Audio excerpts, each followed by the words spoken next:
सुख करता दुख हरता वार्ता विघ्नाची नुरवी पुरवी प्रेम कृपा जयाची सर्वांगी सुंदर ओटी शेंदुराची कंठी झळके माळ मुक्ता फळाची जय देव जय देव।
परम पुरुष ठाकुर श्री श्री रामकृष्णदेव माँ शारदार माয়ের চরণে শতকোটি প্রণাম জানিয়ে বাবরাটি গ্রামের সকল দেবদেবীর চরণে প্রণাম জানিয়ে বাবা লোকনাথকে স্মরণ করে নাট্যাচার্য গিরিশচন্দ্র ঘোষকে স্মরণ করে উপস্থিত নাট্যকর্মী ও আগত শুধু যাত্রামতী দর্শকবৃন্দকে বাবরাটি শিবরাত্রি উপলক্ষে 1432 বঙ্গাব্দের আজকের নিবেদন মেয়ে তো নয় যেন আগুনে ফুলকি।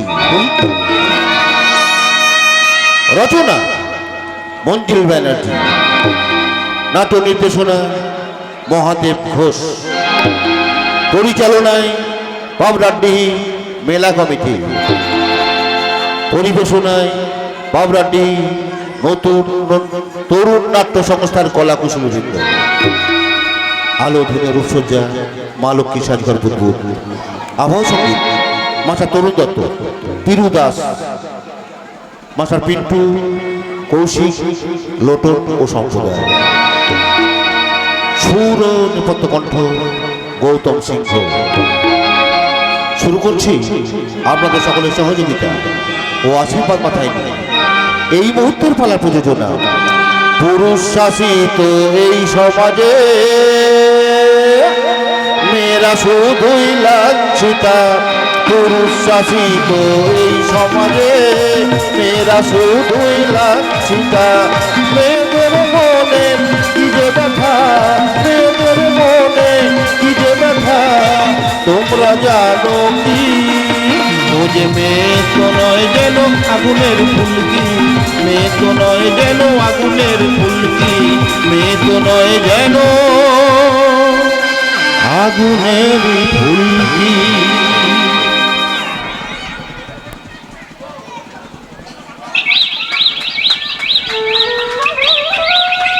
চিকু, ও চিকু, চিকু, আরে গেল কোথায় হারামিটা?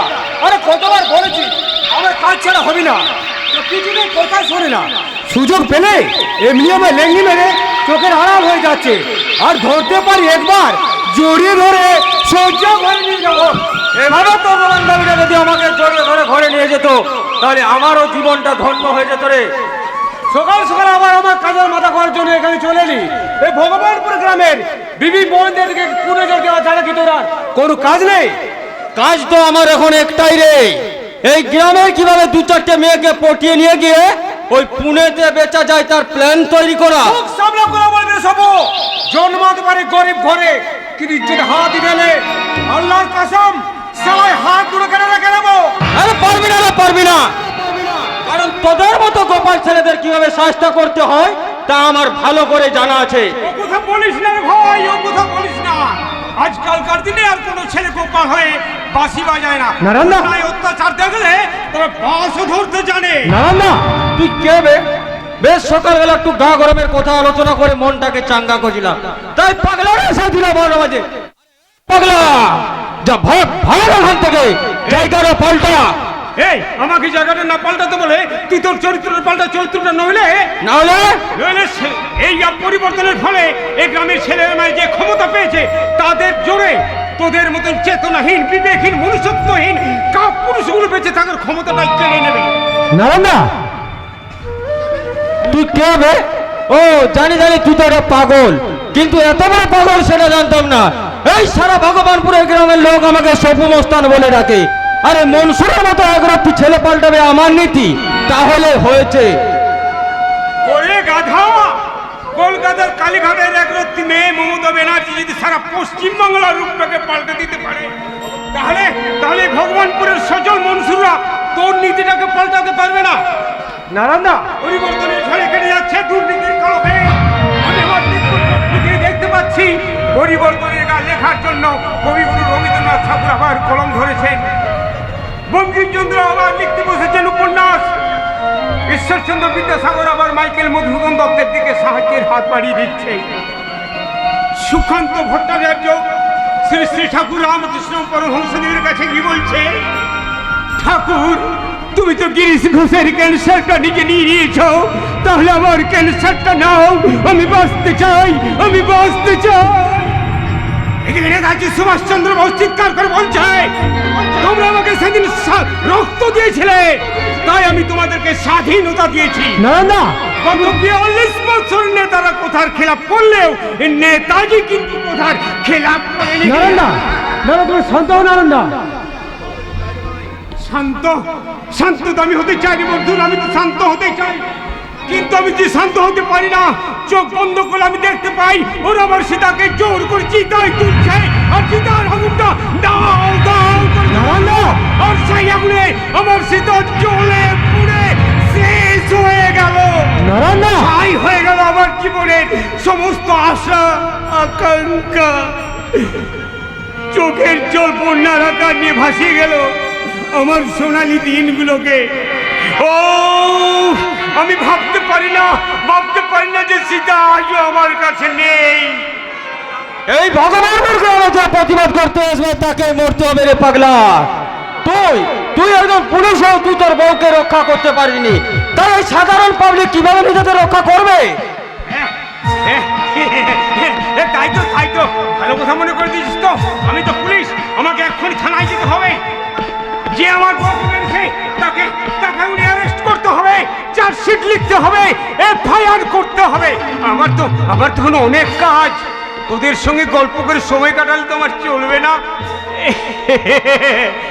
এই দেখেছো আমার টুপি আর পিস্তলটা যে কোথায় লুকিয়ে রাখলাম নারায়ণদা, আমার মনেই পড়ছে না। এই জানিস মনসুর, প্রতিদিন ডিউটিতে বেরোনোর সময় টুপি আর পিস্তলটা যেন কোথায় লুকিয়ে রাখতাম, নারায়ণদা তোমার আমার মনেই পড়তো না। আর তোর তোর তোর বৌদি এসে প্রতিদিন আমার হাতে ধরে দিয়ে বলতো, এই তাড়াতাড়ি বাড়ি ফিরে এসো, আমি তোমার জন্য অপেক্ষা করে থাকবো। নারায়ণদা তোমার হ্যাঁ রে, হ্যাঁ, আমার তো খুব বাবা হওয়ার ইচ্ছে ছিল। তা একদিন সীতা এসে দাঁড়ালো আমার সামনে, কি সুন্দর ওকে দেখাচ্ছিল, লাল রঙের বেনারসি পড়েছিল, চুলে আটকে ছিল বেল ফুলের মালা, আর কপালে একটা লাল সিঁদুরের টিপ। সে হেসে হেসে বলল, এই শোনো, আমি মা হতে চলেছি। সেই কথা শোনা পর থেকে আমার কি আনন্দ, আনন্দে আমার চোখ থেকে জল গড়িয়ে পড়েছিল। দোলনা থেকে খেলা সব আমি কিনে ফেলেছিলাম। তারপর ওই শয়তানগুলো আমার মাথায় রড মেরে আমাকে ওই সীতার কাছ থেকে আলাদা করে দিল। নারায়ণদা, সে চিৎকার করে বলেছিল, বাঁচাও বাঁচাও বাঁচাও। পারিনি, অজস্র যন্ত্রণা হচ্ছিল আমার মাথার মধ্যে, কপাল দিয়ে রক্তের স্রোত পড়ছিল পায়ে। আমি অনেক চেষ্টা করেছিলাম ওই শয়তানগুলোর কাছ থেকে ওকে চিনিয়ে আনার জন্য, কিন্তু হলো না। নারায়ণদা,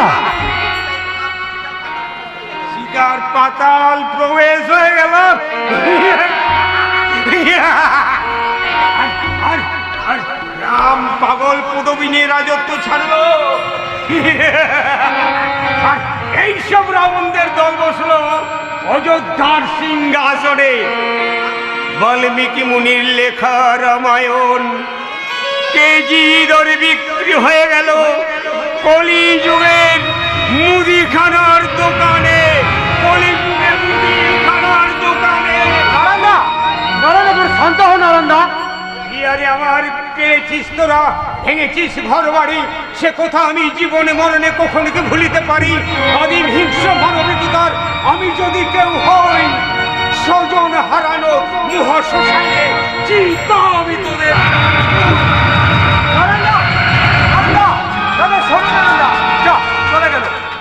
নারমার জন্য মাঝে মাঝে খুব কষ্ট হয়। সীতাবতী মারা যাওয়ার পর থেকে দিনের পর দিন নারমার মাথা খারাপ বেড়েই চলেছে। ওই পাগলার কথা চিন্তা না করে তুই তোর কথা ভাব রে মনসুর। আমার কথা না শুনলে তুইও ওই সীতার মতো মরবি। তুইও যদি বুনো অলস, আমিও তাহলে পাকাতে তোল। কামড়া দিলে দাঁত কেলিয়ে যাবে রে। আরে কেন এরকম করছিস মাইরি? জানিস তো আমার মাথার উপরে কার হাত? তার চেয়ে বরং বেশি লাফালাফি না করে তোর ওই বন্ধুর বোনটার সঙ্গে আমার লাইন করে দে। আমি তোকে অনেক অনেক টাকা দেবো, অনেক টাকা।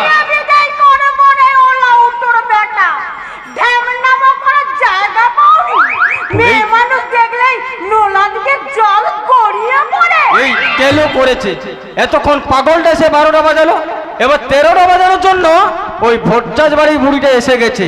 ঘাট হয়েছে, ঘাট হয়েছে, আমি এখন যাচ্ছি। যাবে তো নিশ্চয়, যাবার আগে শুনে যা রে ওলা উত্তর বেটা। ফের যদি দেখেছি বনে বাজারে ঘুরে ঘুরে মেয়ে মানুষটিকে নিয়ে টানাটানি করার চেষ্টা করেছিস, তাহলে হোগলার জঙ্গল থেকে বিচুটি পাতা তুলে এনে ন্যাংটা করে মাখিয়ে দেব। তখন শুধু চুলকেই মরি ফিরে থামে না। ঠিকই বলেছো ঠাম্মা, ঠিকই বলেছো। আচ্ছা, আমিও হাল ছাড়বো না। ওই গাছের কচি জামরুলে হুল আমি কিন্তু ফোটাবো। চলে গেছে ঠাম্মা, আর আমি না তোমার তাড়া খেয়ে একেবারে পুগার পার। হ্যাঁ, ওর কথা থাক। তুই এখন বল দেখি, সাত সকালে নদীর পাড়ে কেন ঘুরঘুর করছিস? ওই চিকু গো চিকু, ঘাস কুয়াতে নদীর তীরে এনেছিলাম, তে হাতে দড়ি টেনে নিয়ে সেই যে গেল। এখন যে কার মাঠে ঢুকে আর কার ফসলের সর্বনাশ করছে সেই জানে। ওরে, আমার 3 কুড়ি কাঠ এগিয়ে গেছে, এবার 2 কুড়ি গেলেই হয়। আমি তোর চেয়ে দুঃখী পুজো অনেক বেশি দেখেছি, তাই বলছি ওরে ঝেড়ে কাজ, ঝেড়ে কাজ। আচ্ছা ঠাম্মা, এই ভগবানপুর গ্রামে কবে কখন কোথায় কি হচ্ছে তা তুমি সব জানো কি করে বলো তো? জানতে হয় রে বাছা, জানতে হয়। আমি যে এই ভগবানপুরের পঞ্জিকা, আমার প্রত্যেকটি পাতায় লেখা আছে ভগবানপুরের ইতিহাস। পাতা উল্টলেই একটার পর একটা বেরিয়ে আসে ওই ঐতিহাসিক চরিত্ররা।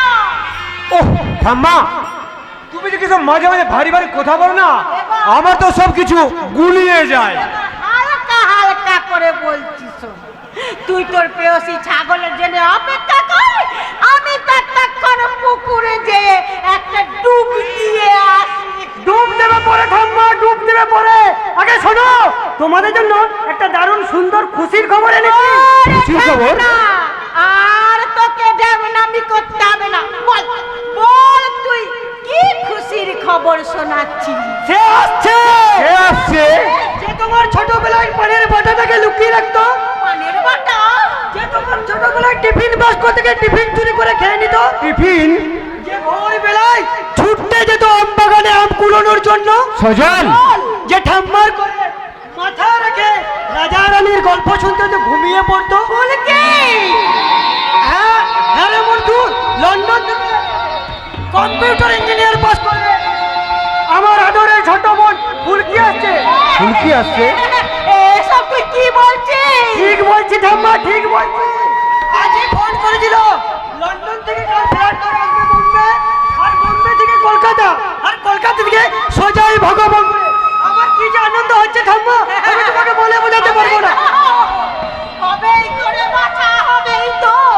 তোর বাবা মা মারা যাবার সময় বলেছিল ছেলে মানুষ করে, তুই তোর বোনকে মানুষ করবি।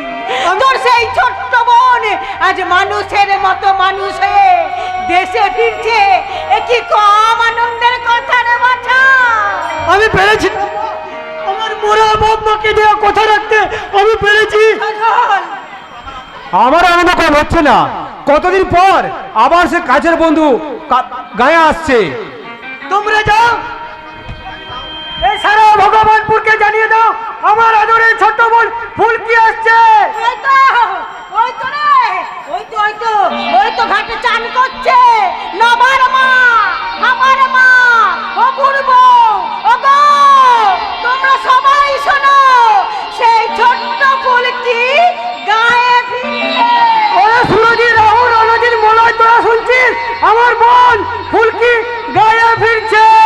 সোনা বৌদি, পিঙ্কি, কালাম চাচা, তোমরা সকলে শোনো, আমাদের ফুলকি গায়ে আসছে। তোমরা জানো যে গায়ে ফিরে আসছে সে মেয়ে নয়, সে যেন আগুনের ফুলকি।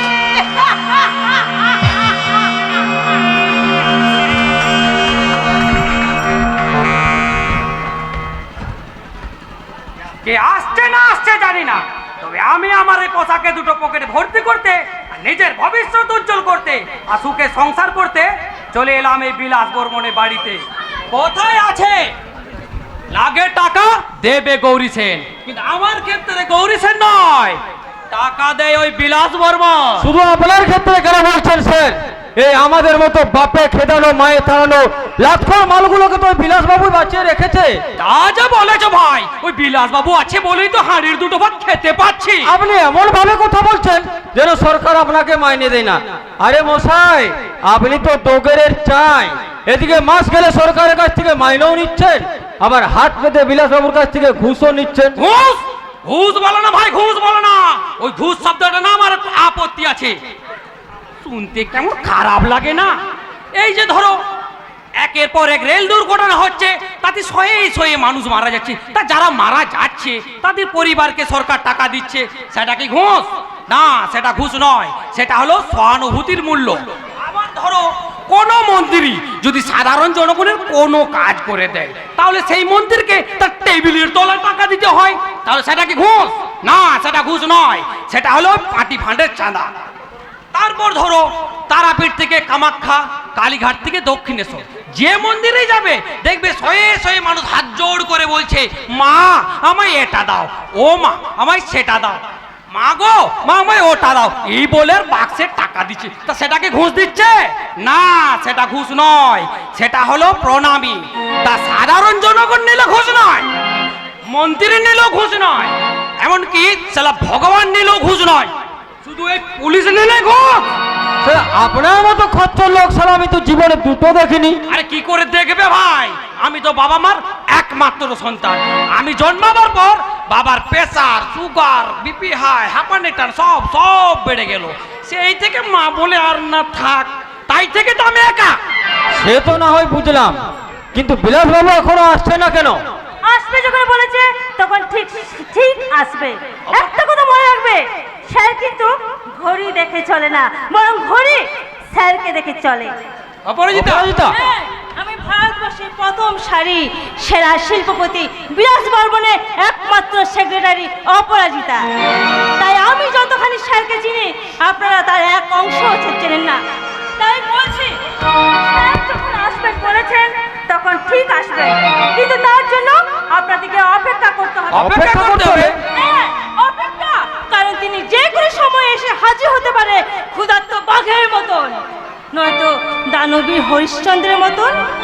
অপেক্ষা করতে হবে তার জন্য যে বাঁ হাতে খবর ডান হাত জানে না, যে ডান হাতে খবর বাঁ হাত জানে না, যার ছবলে গোগ্র সাপ দ্বিতীয়বার এই পৃথিবীতে জন্মাতে ভয় পায়, যার শিরায় অভ্যশিরায় বইছে হিরস্বতার রক্ত, যে আল্লাহ ভগবান তাকে মানে না, তার জন্য অপেক্ষা করতে হবে। যখন তার অপেক্ষার ঘড়ির কাঁটা তার তৈরি করা ঘরে এসে পৌঁছাবে, তখন চারিদিক আলোকিত করে এসে বলবে,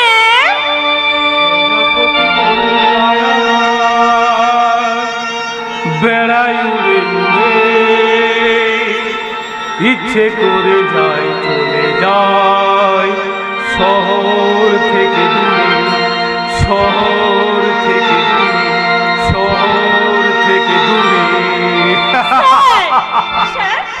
কি ভাবছেন আমি কেন গান গাইছি? আরে টেনশন কমানোর জন্য গান গাওয়াটা ভীষণ জরুরি। গান না গাইলে আবার আমার টেনশন হবে, টেনশন। সেখান থেকে আমি আমার ক্ষমতাকে মেনশন করে এই সমাজের বুকে ছড়িয়ে দেবো পলিউশন। তখন আমার কাছে তুচ্ছ হয়ে যাবে সব রিলেশন।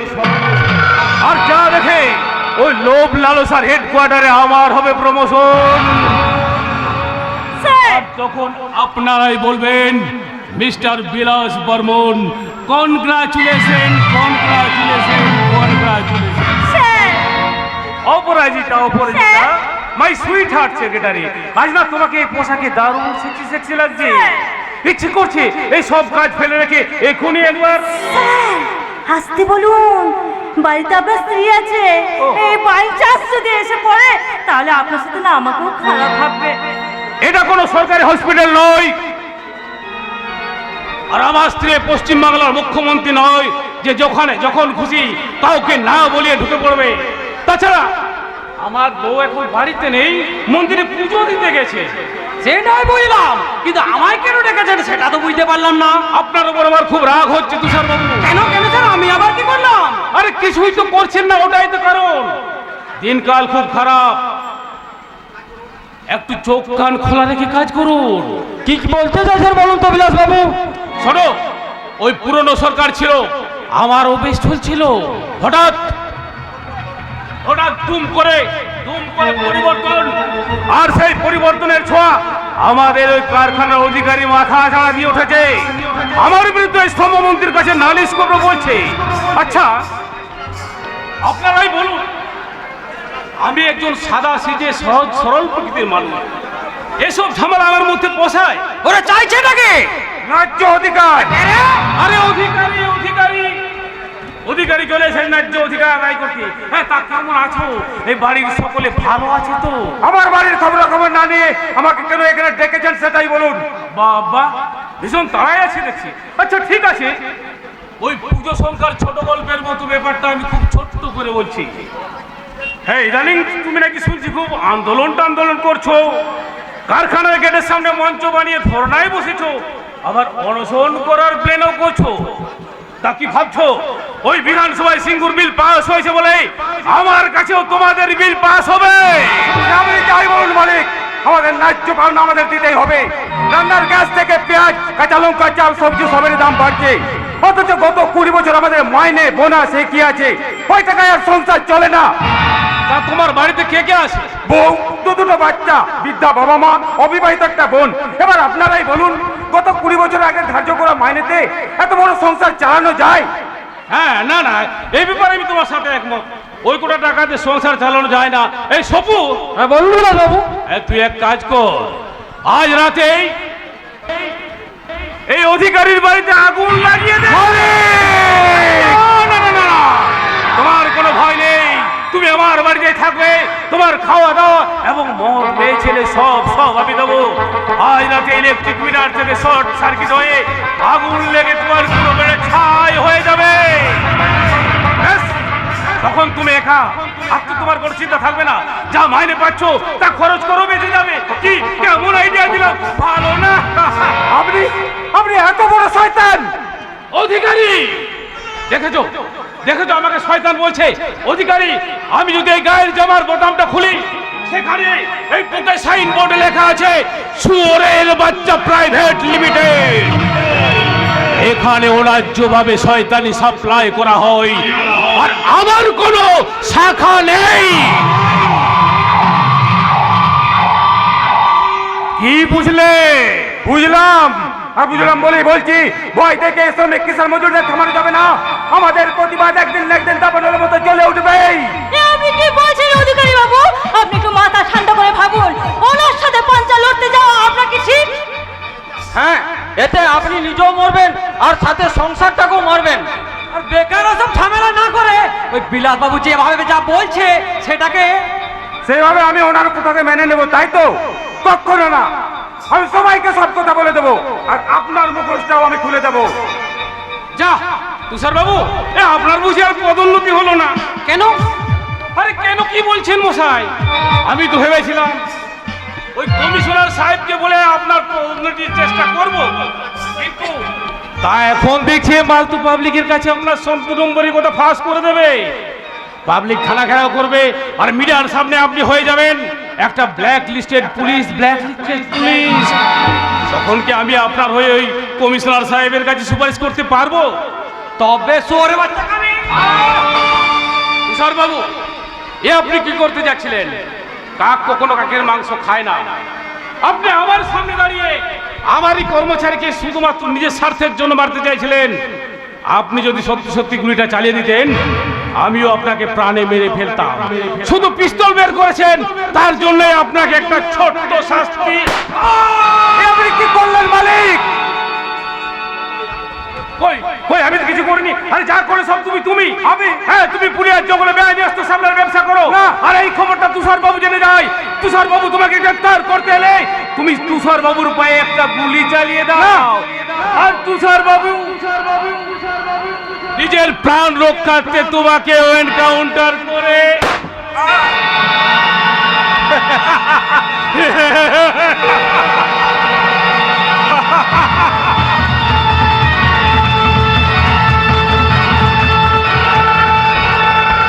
তুষার বাবু, আপনি কয়েকটা দিন পুলিশ হসপিটালে ভর্তি হয়ে যান, টাকা আপনার বাড়িতে পৌঁছে যাবে।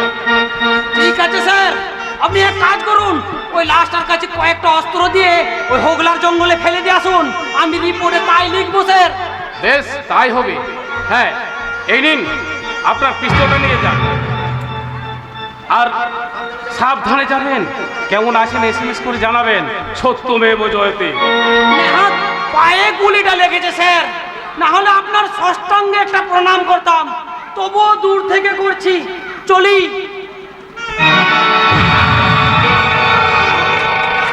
সপু, বলুন বিলাস বাবু। হ্যাঁ, ওই সত্যমেব জয়তের বাচ্চাটা যেভাবে বলে গেল, ওই অধিকারীর লাশটাকে সেভাবে সাজিয়ে দিয়ে আয় না রে। ঠিক আছে বিলাস বাবু। তা হ্যাঁ গোডার, আরে অধিকারীর জন্য তো একটা ভালো রকমের সাহায্য শান্তির ব্যবস্থা করতে হবে। হ্যাঁ সে তো নিশ্চয়। আর যত হোক আমার কারখানার পুরনো কর্মচারী তো। তাহলে আর তুমি দেরি না করে তাড়াতাড়ি অফিসে যাও। এই সাথে কাকে কাকে নিমন্ত্রণ করতে হবে তার একটা লিস্ট বানিয়ে নাও। ওকে স্যার, ওকে। হ্যাঁ শোনো, এই রাতে গেস্ট হাউসে এসো। আমার সেবা করলে তো পুণ্য তোমারই হবে নাকি? যেই দিন থেকে আমি ডিউটিতে জয়েন করেছি সেই দিন থেকে তো আমি আপনাকে সেবা করে যাচ্ছি। এ আর নতুন কথা কি স্যার? হ্যাঁ, ব্যাংক ব্যালেন্সটা তো কিন্তু বাড়ছে শোনা, সেটা তো দেখো। হ্যাঁ, সে তো অনেক দিন ধরেই দেখছি। স্কুল ফাইনাল পরীক্ষায় 2 নম্বর বাড়িয়ে দিয়েছিলেন বলে ওই বাবার বয়সী মাস্টার মশাই আমাকে জড়িয়ে ধরেছিলেন। কলেজে অ্যাডমিশন পাইয়ে দিয়েছিলেন বলে জিএস আমাকে রাতের অন্ধকার নিয়ে গিয়েছিলেন। আর 2 বছর আগে এই চাকরিটা আপনি আমাকে পাইয়ে দিয়েছিলেন বলে আমি নিজেকে আপনার কাছে সঁপে দিয়েছি। তাই আজ বলতে বাধ্য হচ্ছি, পরীক্ষার নম্বর, কলেজে অ্যাডমিশন আর ব্যাংকের ব্যাংক ব্যালেন্স কত বেড়েছে আমি জানি না, কিন্তু আমার এই হৃদয়ে যন্ত্রণা অনেকখানি বেড়ে গেছে। অপরাজিতা, চিন্তা করবেন না স্যার, চিন্তা করবেন না। আমি আমার যৌবনের ল্যাপটপে লজ্জার অবসানগুলো খুলে সম্মানের মাউসে ক্লিক করে চরিত্রে মেল আপনার কাছে পৌঁছে দিতে আমি গেস্ট হাউসে পৌঁছে যাব। বাই। আরে দেখেছেন আমি কেমন কম্পিউটারাইজ রক্ষিতা বসেছি। অবশ্যই আমার কোনো দোষ নেই, সত্যি আমার কোনো দোষ নেই। কারো চোখ খারাপ হলে ডাক্তার বলে চশমা পড়তে,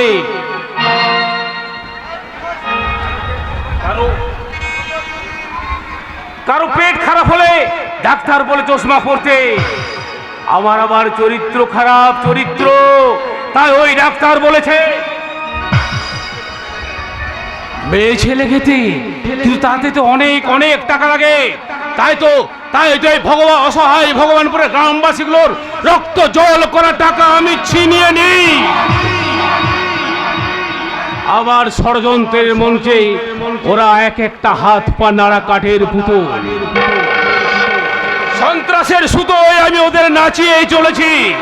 আর যে আমার ইশারাতে নাচবে না তাদের হাতে আমি ধরে দেব এই পৃথিবী থেকে চলে যাওয়ার টিকিট।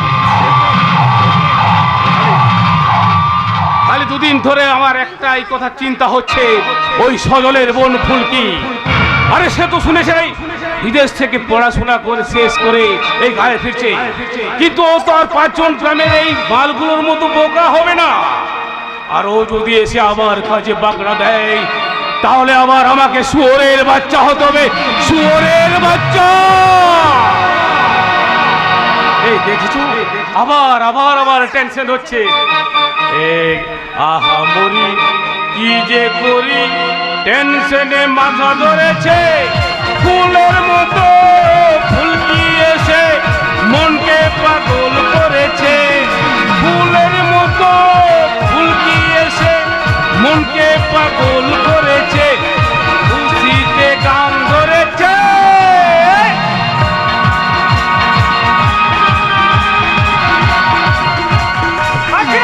পারছি না, আমি আর এক মুহূর্ত অপেক্ষা করে থাকতে পারছি না। আজ ফুলকি আসছে, এই ক বছর ওর সাথে শুধু ফোনেই কথা হয়েছে, কিন্তু আজ ওকে দেখার জন্য আমার মনটা ছটপট করছে। ভালোবাসার জোরে নিজেকে ভাসিয়ে নিয়ে যেতে ইচ্ছা করছে। কিসি বাচ্চা, সাঁতার না জানলে আবার ডুবে যাবি। ও ঠাম্মা, তুমি না একটা জাতা। বেশ নিজেকে রোমান্টিক করে তুলেছিলাম, তা তুমি কথার মধ্যে কথা বলে দিলে তো আমার স্বপ্নের 12টা বাজিয়ে। বাবা, তুমি বুঝি জেগে জেগে স্বপ্ন দেখছিলে? হ্যাঁ ঠাম্মা। তা কার স্বপ্ন দেখছিলে? চাঁদের স্বপ্ন। চাঁদের স্বপ্ন? হ্যাঁ ঠাম্মা, আমি স্বপ্ন দেখছিলাম দিনের প্রখর আলো তেজ কাটিয়ে রাতের স্নিগ্ধতা নেমে এসেছে পৃথিবীর বুকে। জ্যোৎস্নার আলো অন্ধকার রাতকে করে তুলেছে মায়াবী, কোটি কোটি তারারা গাইছে প্রেমের গান। আর দেখো নীলাকাশের কাছে ধরা দিয়েছে চাঁদ, আর নীলাকাশ নিজেকে সামলে রাখতে না পেরে চাঁদকে জড়িয়ে ধরেছে। বাচ্চা, চাঁদের যেন আমার বাচ্চা না হয়ে যায়। ঠাম্মা তুমিও না? হ্যাঁ, সে তুমি যতই ঠাম্মা বলো, আমি তো বেশ বুঝতে পারছি যত তাড়াতাড়ি ফুলকির সঙ্গে বিয়ে দিতে না পারলে তুমি একটা কাণ্ড বাঁধিয়ে বসবে। সত্যি বলেছো ঠাম্মা, ওই ফুলকিকে ছাড়া আমি বাঁচবো না।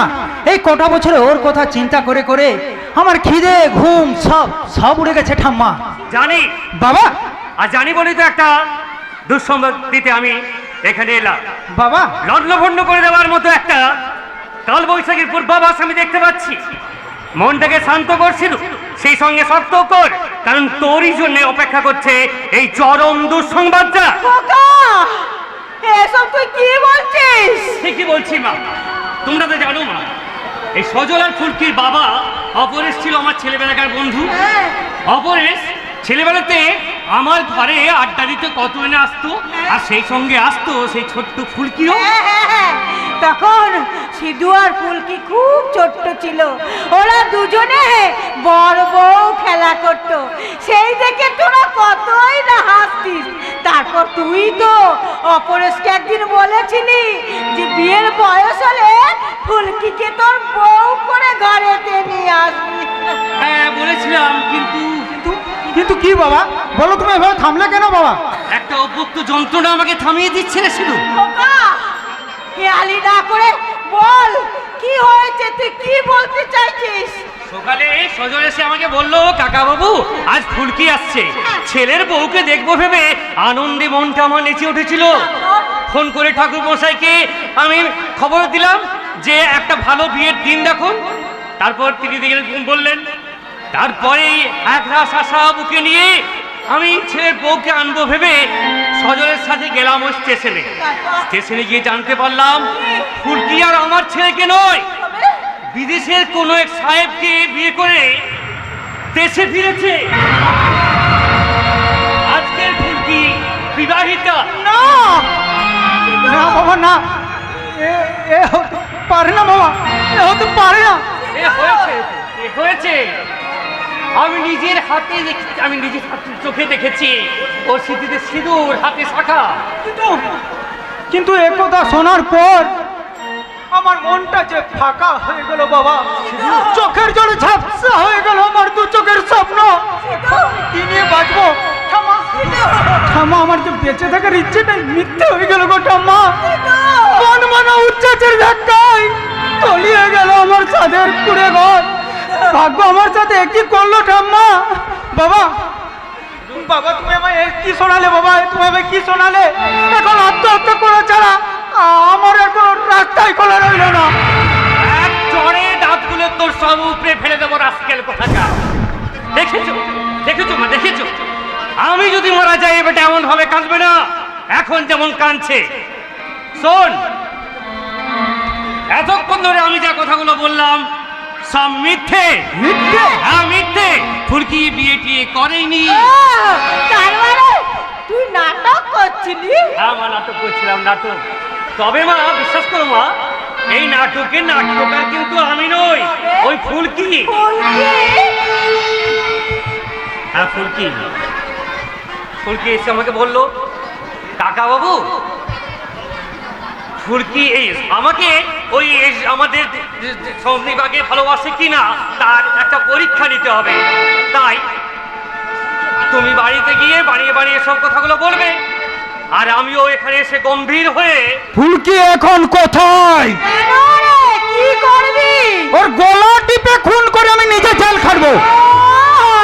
কি আমার বীর পুরুষ রে, গলা টিপে খুন করবো? আরে ও তেলে তোর বেরিয়ে যাবে।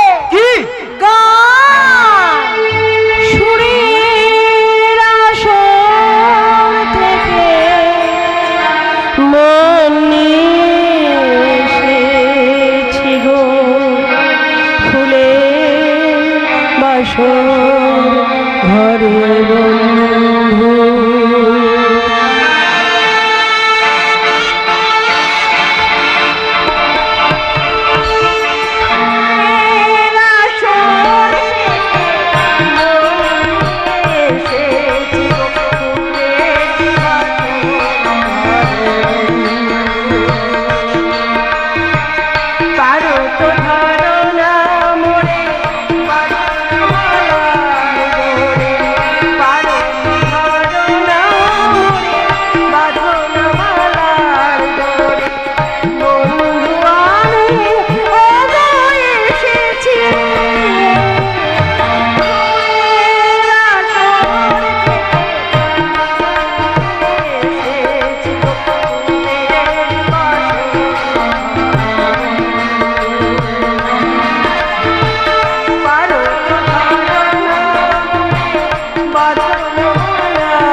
এখন আমার তোকে সত্যি সত্যি নাগ বউ বলে মনে হচ্ছে।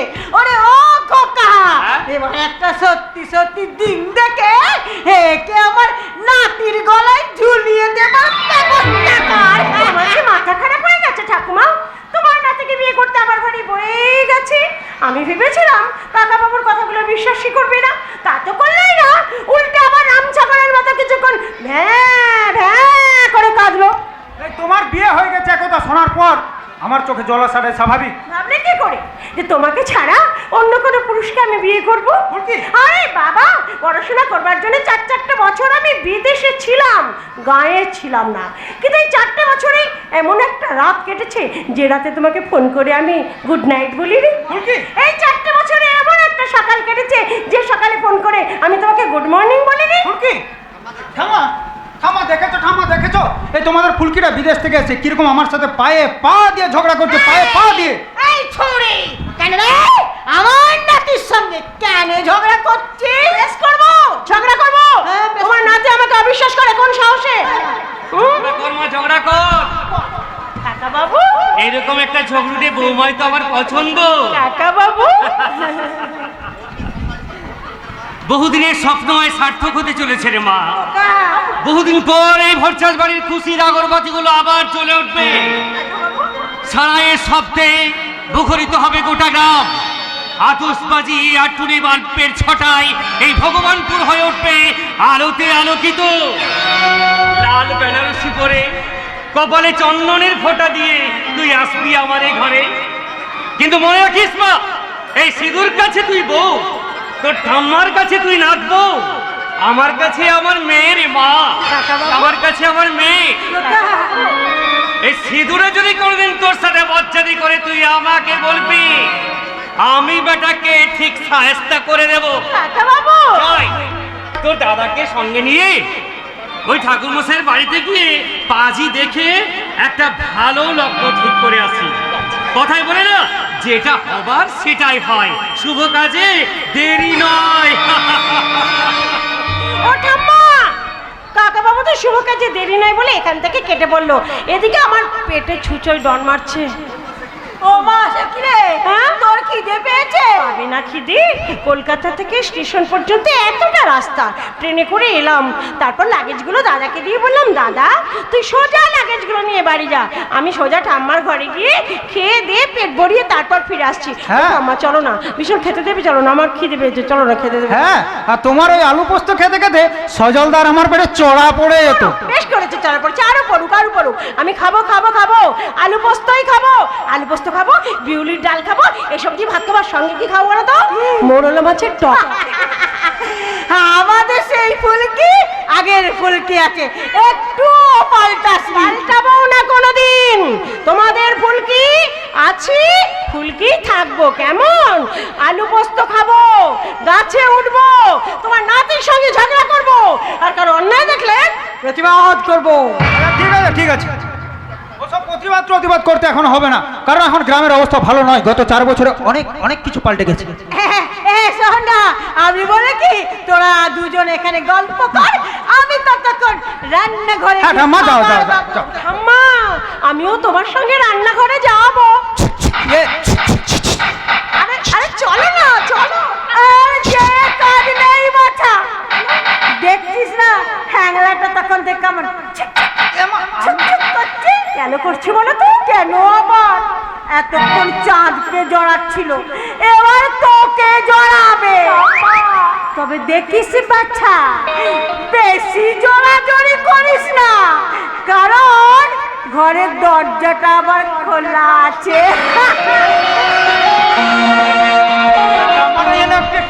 কোনো কথাই মুখে আটকায় না, যা মুখে আছে তাই বলে যায়। যা।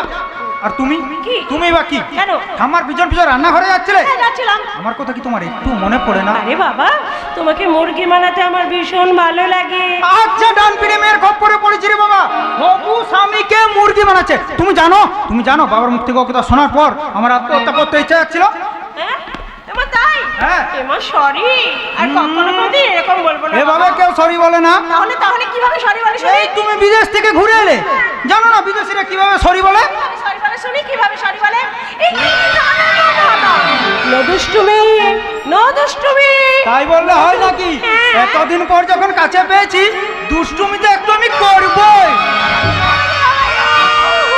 বলাল্লা ভগবান, তোমাদের খাওয়া হয়ে গেলে বলো, আমি হজমের ওষুধ দিয়ে দেবো। তুই গাধা, সারা সময় পেলি না বল। আচ্ছা, এই গাধাদের হাতে কি ঘড়ি থাকে? যে ঘড়ি দেখে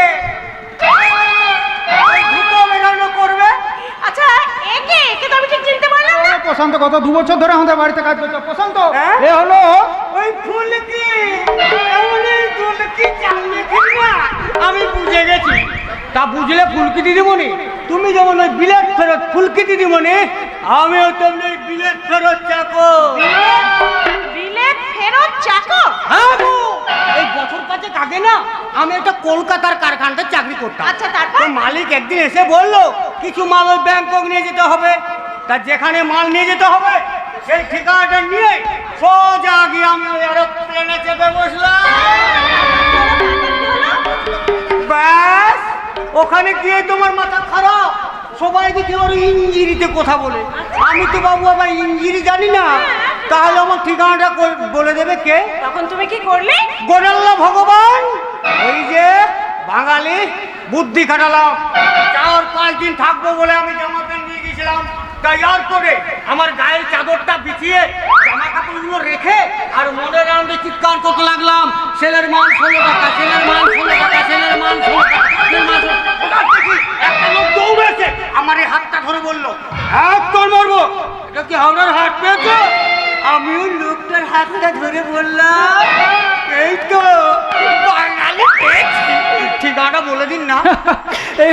এইবার বুঝতে পারছো তো কিরকম পাগল নিয়ে আমাকে থাকতে হয়? না এখনো বোঝেনি, বোঝেনি? তবে আস্তে আস্তে বুঝে যাবে। হ্যাঁ, বুঝে যাবে। এখন যাই, হ্যাঁ, যা। বেশি দেরি হলে ওই রানী রাসমণি ওলা উঠার বেটা বলে গালাগালি দেবো গো। হ্যাঁ, যা যা যা। চলি গো। হ্যাঁ, যা যা। ও শোনো শোনো, বলে গায়ের সবাই বলা বলে করছে। কি বলছে? ওই ফুলকি দিদিমণি নাকি বিদেশ থেকে ফিরে এসে হ্যাঁ। তোমাকে পাত্তা দেবে না। হ্যাঁ। এই গায়ের লোক বলছে, এই গায়ের লোক বলছে। শোন শোন, হ্যাঁ তুই ওই গায়ের লোকদেরকে গিয়ে বলে দিয়ে আয়, হ্যাঁ গাই বাছুরে মিল থাকলে না বনে গিয়েও দুধ দেয়।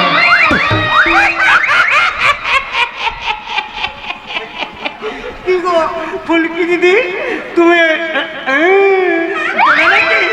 এই তুই যাবি?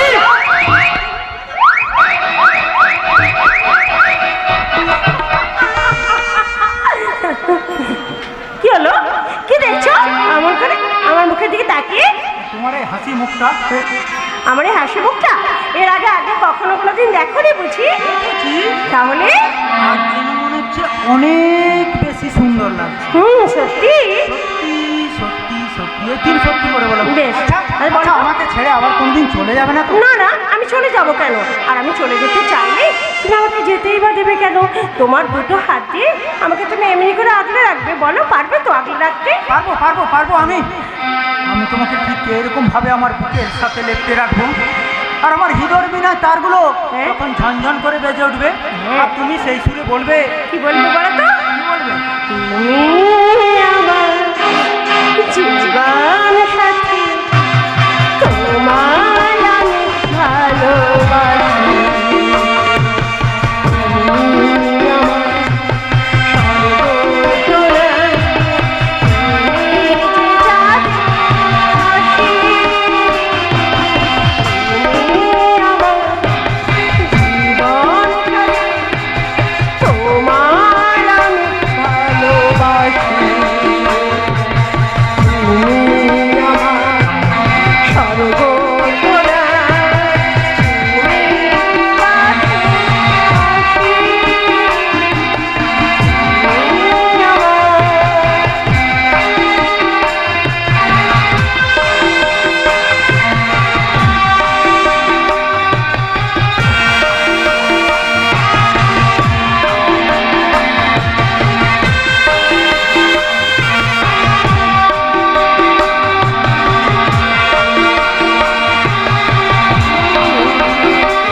সারা জীবন এই মন তোমার প্রেমেতে চাই আরো যে পাগল হতে।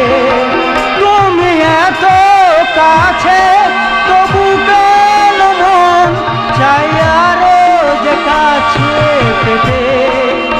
দু চোখ ভরে আজ তোমায় দেখি, তবু যে সামনে না না জীবন সাথী, তোমায় আমি ভালোবাসি।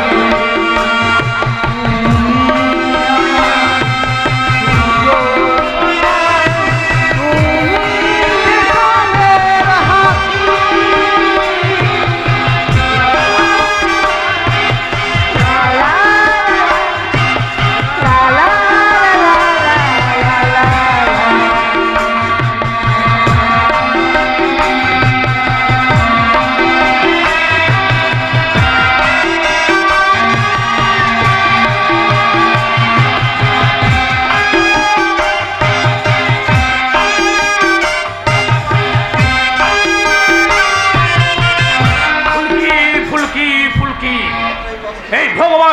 ষাট থেকে 80 সবার মুখে একটাই নাম শুনতে পাচ্ছি, ওই ফুলকি।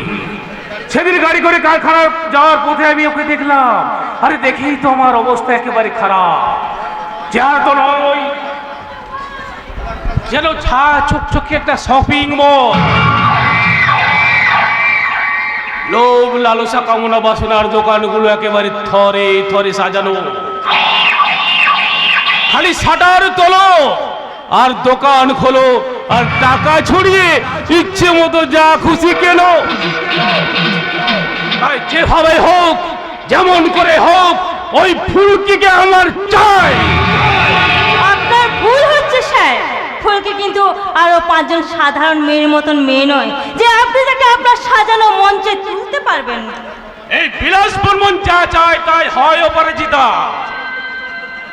আমি আমার যে লক্ষ্যে পৌঁছানোর জন্য আমি সব কিছুই করতে পারি। তাই যে ঠাকুর যে ফুলে সন্তুষ্ট, আমি সেই ঠাকুরে সেই ফুল দিয়ে পুজো করব। কি বুঝলে? আমি কি বুঝলাম সেটা বড় কথা নয় স্যার।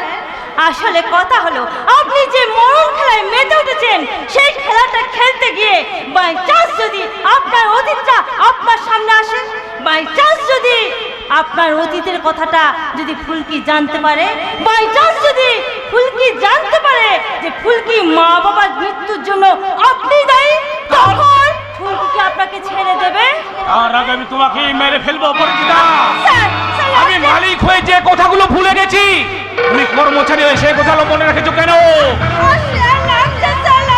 শোনো, আমি প্রত্যেকটা মানুষকে একবার করে সুযোগ দিই, তোমার নয়। কিন্তু আজ ছেড়ে দিলাম। দ্বিতীয়বার এই ভুল করলে আমি কিন্তু তোমাকে মেরে ফেলবেন, তাই না স্যার? শুধু তোমাকে নয়, তোমার বাবা মা ভাই বোন কাকা কাকিমা এবং তোমার বাড়িতে যদি কোনো ঝি চাকর কাজ করে না, তাদেরকে আমি সবাই মেরে দেব।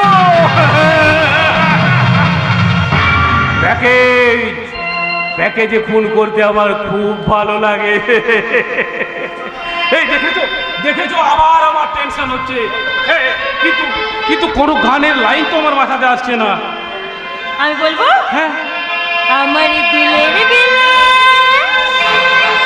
আমার দিলের বিলে লিখে দেব চার নাম রে, সে আমার প্যার লাগে, প্যার লাগে, আমার প্যার লাগে, আমার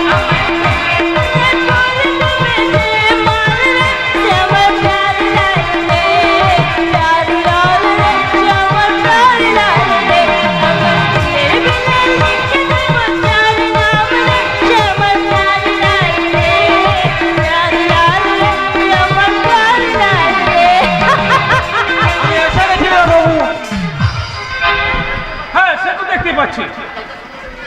কিন্তু যাকে সঙ্গে করে নিয়ে আসতে বলেছিলাম তাকে এনেছিস? আজ পর্যন্ত আপনার দেওয়া কোনো কাজে আমি ফেল করিনি। তা আজ হঠাৎ ভাবলেন কি করে যে আমি একা এসেছি? আপনার কথা মতো আমি সজলকে নিয়ে এসেছি। সজল আপনার জন্য বাইরে অপেক্ষা করছে।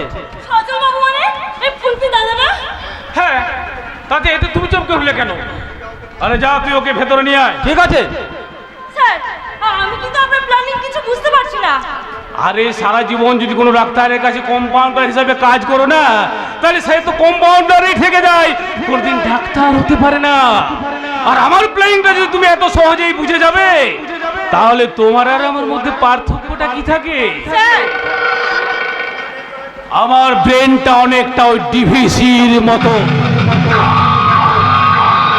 কখন কোন গেট খুলে কোন গ্রামে বন্যার জল ঢুকিয়ে দিতে হবে, এটা আমি ছাড়া কেউ জানে না। এনেছি বিলাস বাবু। আরে সজল, আয় আয় আয়। হ্যাঁ, তা কেমন আছিস? ভালো। এবার বলো তো, হঠাৎ আমাকে ডেকে পাঠালে কেন? আরে তোর তো এই বিলাস দেখে তোরা তো ভুলে গেছিস। আরে ডেকে না পাঠালে তো আসতিসই না। হ্যাঁ, তা হ্যাঁ রে, এই শুনলাম ফুলকি নাকি বিদেশের পড়াশোনার পাঠ শেষ করে গ্রামে ফিরে এসেছে। হ্যাঁ, ফিরেছে। সে এখন ম্যাম সাহেব, তাকে দেখলে তুমি চিনতেই পারবে না। খুব বড় হয়ে গেছে নিশ্চয়ই।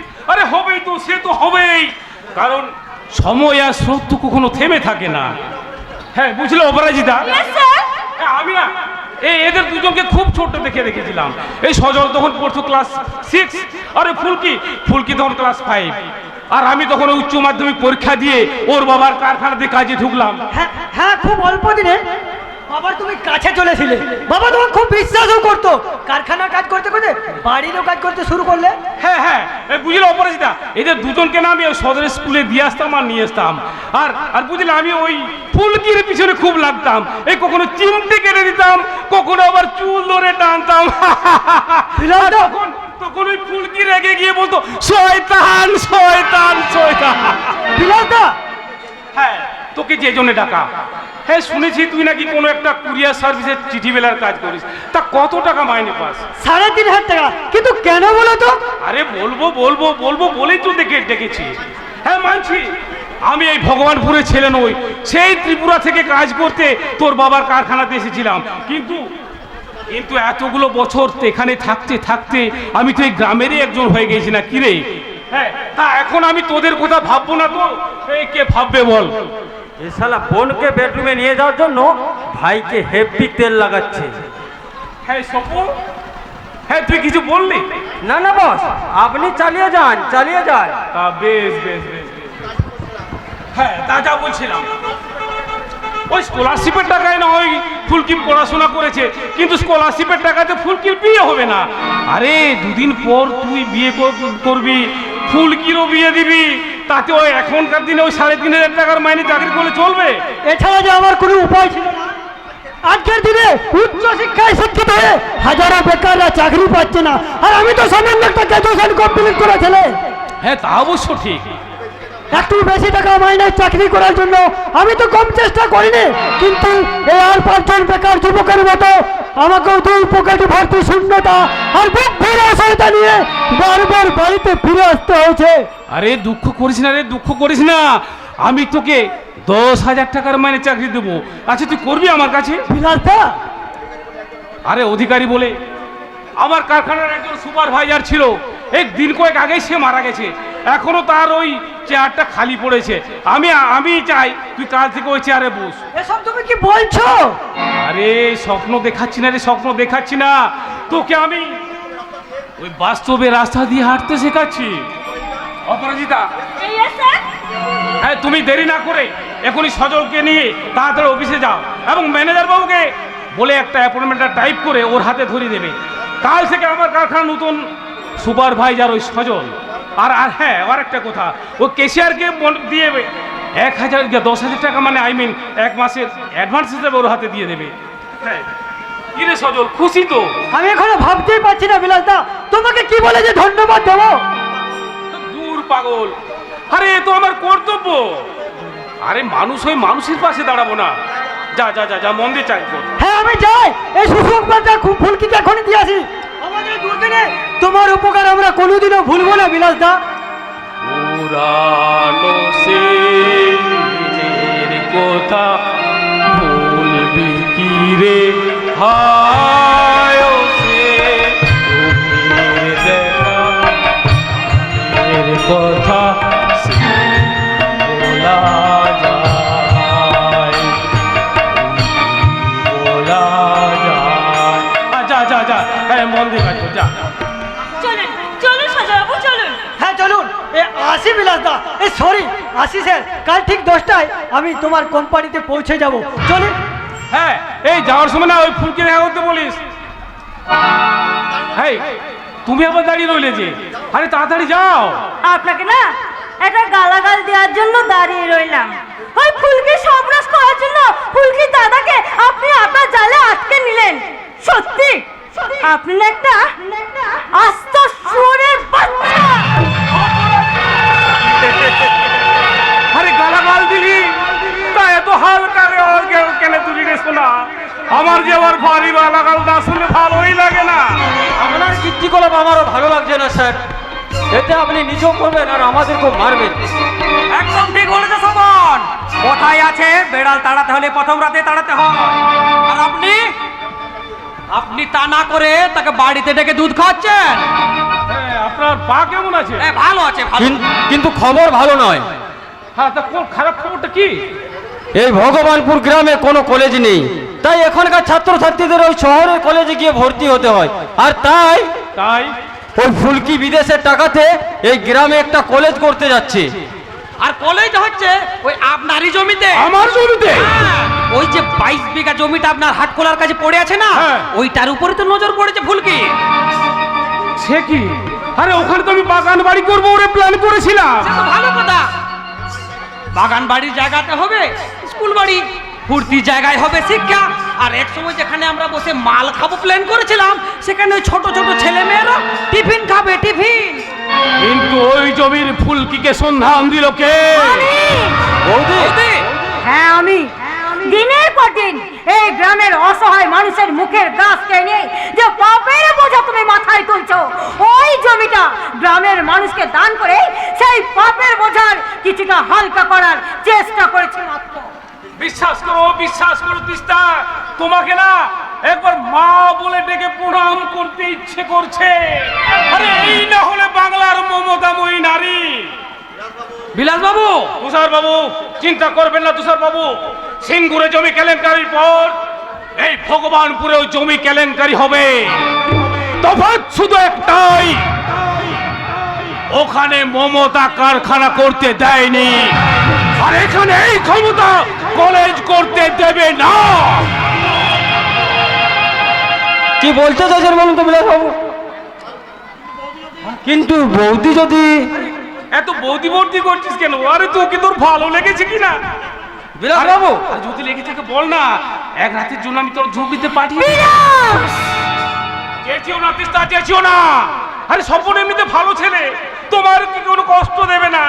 আর তাছাড়া তুমি একজন বাঁচা মহিলা, আচ্ছা বাচ্চা কাচ্চা হয়ে যাওয়ার তো ভয় নেই। চুপ করো তুমি।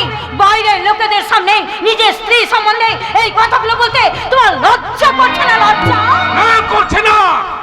আমি চলি। ঘরের কথা বাইরের লোকের সামনে হলে ক্ষতি কি?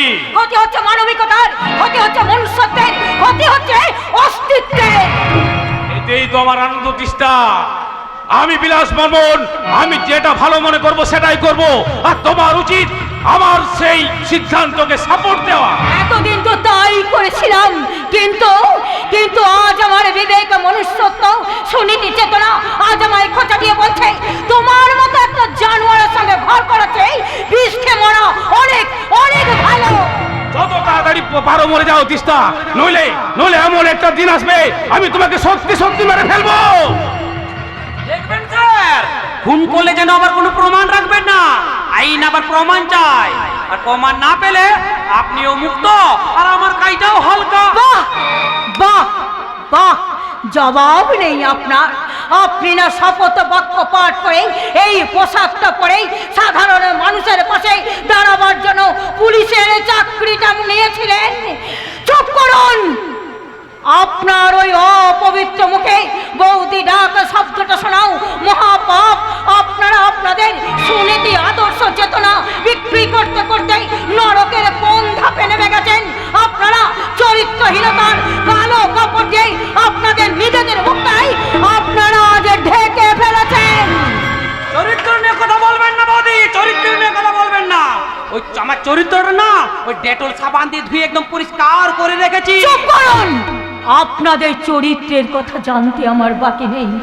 যে সমস্ত মেয়েরা পেটের খিদে নিবারণের জন্য দেহ বিক্রি করে, আপনারা দিনের বেলায় তাদের গালাগাল দিয়ে বলেন বেশ্যা, আবার রাত্রি বেলায় তাদের বাড়িতে গিয়ে তাদের সঙ্গে ফুর্তি করে ভোরবেলায় বাড়ি ফেরার সময় আপনারা আপনাদের বাজার করার পয়সাটা তাদের কাছ থেকেই হাত পেতে ভিক্ষে নিয়ে আসেন। আপনারা হলেন পুলিশের পোশাক পরা এক একটা সরকারি বেকারি। এটা কি হচ্ছে বিলাসবাবু? উনি আমাকে সমানে অপমান করে যাচ্ছেন আর আপনি তা দাঁড়িয়ে দাঁড়িয়ে দেখছেন। এরপর থেকে উনি যখন বাড়িতে থাকবেন না তখনই আপনি আমায় ডাকবেন। মুখ্যমন্ত্রী মহিলা হওয়ার পর থেকে সব মহিলারাই সাপের 5 পা দেখেছে। চলে আমিও চলি বিলাস বাবু। আমার খবর দেওয়া কাজ, আর ওই কাজের জন্য আমি মাইনে পাই, তাই জমির খবরটা দিয়ে গেলাম। এবার আপনারা স্বামী স্ত্রী মিলে ঠিক করুন কি করবেন। চলি। ব্যাস সবাই চলে গেছে, এবার আমি তোমার সাথে প্রেম করবো তিস্তা। বিশ্বাস করো তিস্তা, বিশ্বাস করো। আমি মুখে যাই বলি না কেন, আমি তোমাকে মনে মনে ভালোবাসি। এই সমাজে আর প্রত্যেকটা মানুষ স্বামীর মতো আমি তোমাকে নিয়ে হাসতে চাই। ও সবাই হাসছে বুঝি? হ্যাঁ হ্যাঁ হাসছে, সবাই হাসছে। পরমাণু চুক্তি হলো না বলে একদল নেতা হাসছে। একদিনে 16 জন বাচ্চা মারা গেল তাই ডাক্তাররা হাসছে। গ্রেপ্তার হবার হয়ে মন্ত্রী লুকিয়ে বিধানসভা হাসছে।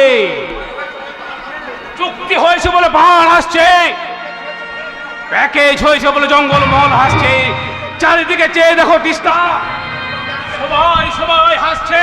না, কাঁদছে আমার মতো অসহায় স্ত্রীরা কাঁদছে, যারা দিনের পর দিন তোমাদের মতো পুরুষদের পাতা ফাঁদে পা দিয়ে নিজেদের লজ্জাকে হারাচ্ছে। আমি চেয়েছিলাম শান্তির কুড়ে ঘর, তার বদলে তুমি আমার জীবনে এনে দিয়েছ চক্রান্তের ইমারত। আমি চেয়েছিলাম ভালোবাসার মাটি, আর তুমি এনে দিয়েছ বেঈমানির বলিয়ারি। বিশ্বাস করো তিস্তা, তুমি চেয়েছিলে প্রেমের পরশ, আর আমি তোমাকে দিচ্ছি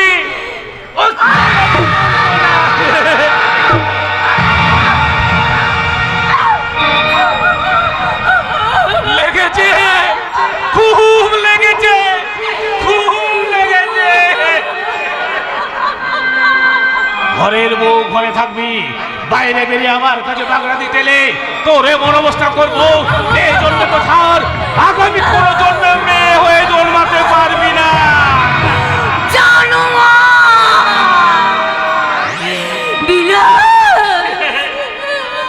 আমার বড় বউ, বড় আদরে আমার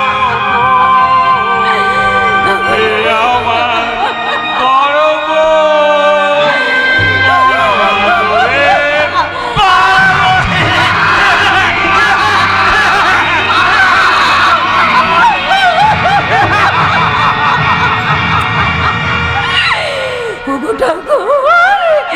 এই কোন অগ্নি পরীক্ষার সামনে তুমি আমায় দাঁড় করালে? বলো ঠাকুর বলো, আমার এই শাখা সিঁদুরের জন্য আমি না পারছি ওকে আঘাত আনতে, না পারছি ওর অন্যায় অত্যাচার মুখ বুঝে সহ্য করতে। আমার জীবন যন্ত্রণার তিন দিকের একদিকে আমার কর্তব্য আদর্শ, আর একদিকে আমার মনুষ্যত্ব। বলো ঠাকুর বলো, আমি কি করব? আমি কোন পথে যাব? পদ বলে না, পদ বলে না।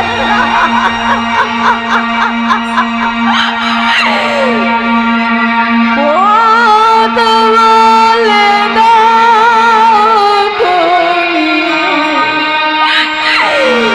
কোন পথে যাই আমি, কোন পথে গেলে মাগো সান্ত্বনা পায় প্রাণ। দাও বলে মা, দাও বলে মা, দাও বলে মা, দাও বলে মা। পথ বলে দাও তুমি, কোন পথে যাই আমি, কোন পথে গেলে মাগো সান্ত্বনা পাই প্রাণ। দাও বলে মা, দাও বলে মা, দাও বলে মা, দাও বলে মা,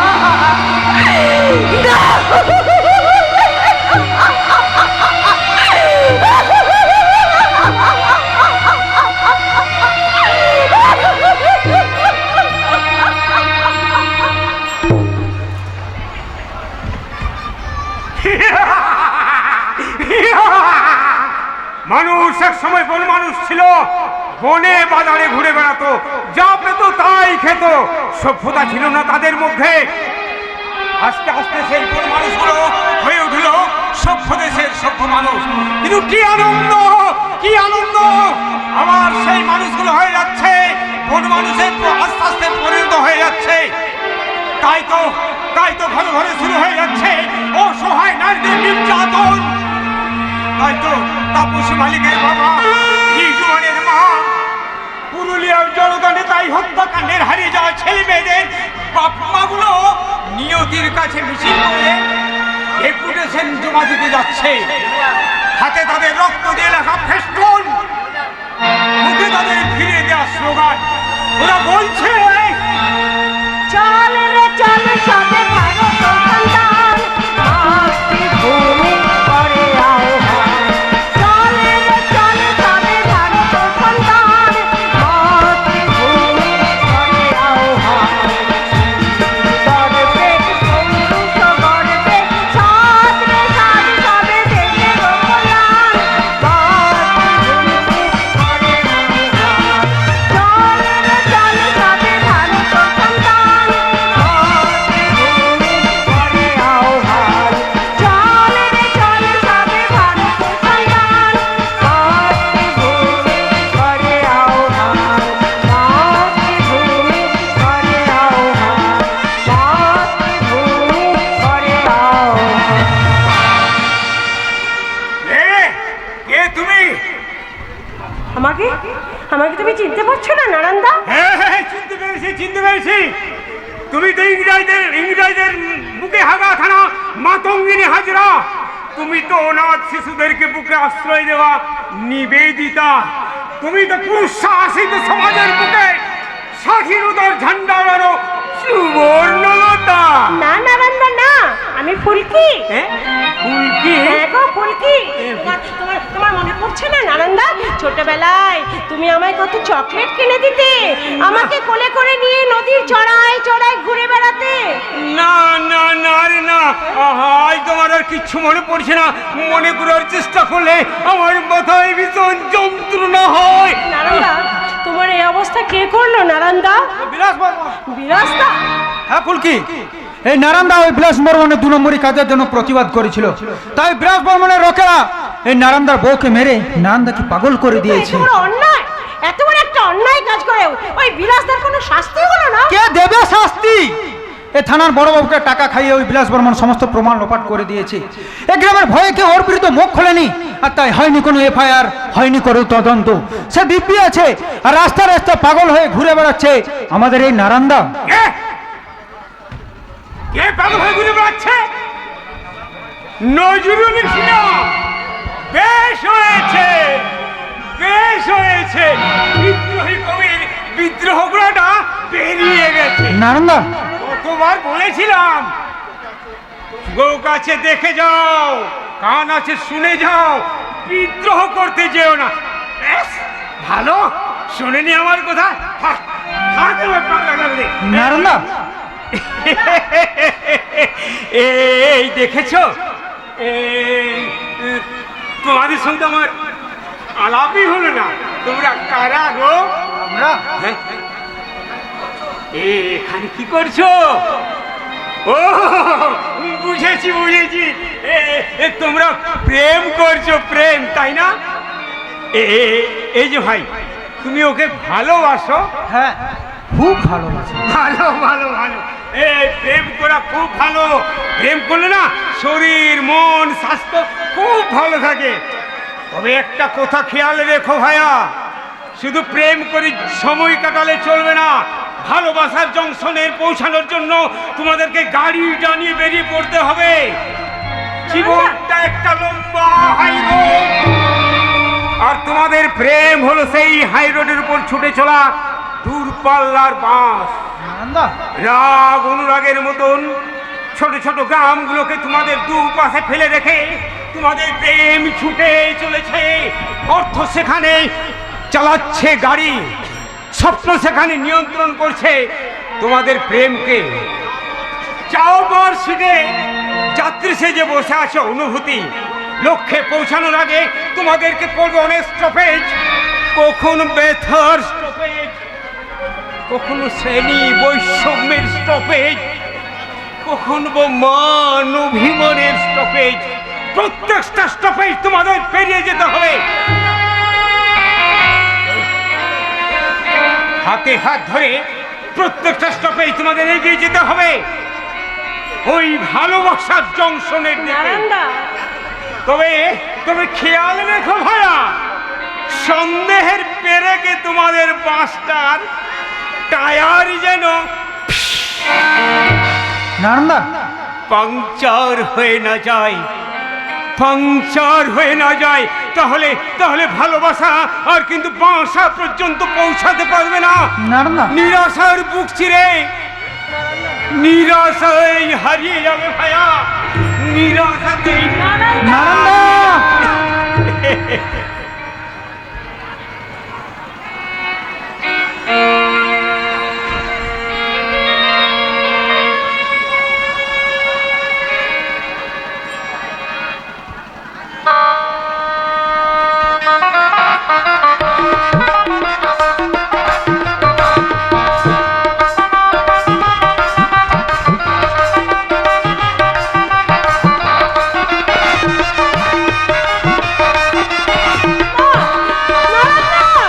না সিদ্ধার্থ, না। নানাদের এই ব্যাপারটা দেখে আমার একদম ভালো লাগছে না। গ্রামের মানুষগুলো না বুঝলেও তুমি তো একজন সাংবাদিক, তুমি অন্তত প্রতিবাদ করতে পারতে। আমি? হ্যাঁ, তুমি তুমি তুমি তো একজন সাংবাদিক, তাহলে তুমি প্রতিবাদ করতে পারতে না? চুপ করে থাকা ছাড়া ভগবানপুরের মানুষগুলোর আর যে কোনো উপায় নেই। ফুলকি, মনসুর, তোমরা আমার বন্ধু হয়েও যদি এই কথা বলো মনসুর। অধিকারী কাকাও কিন্তু প্রতিবাদ করতে গিয়েছিল, কিন্তু কি লাভ হলো তার?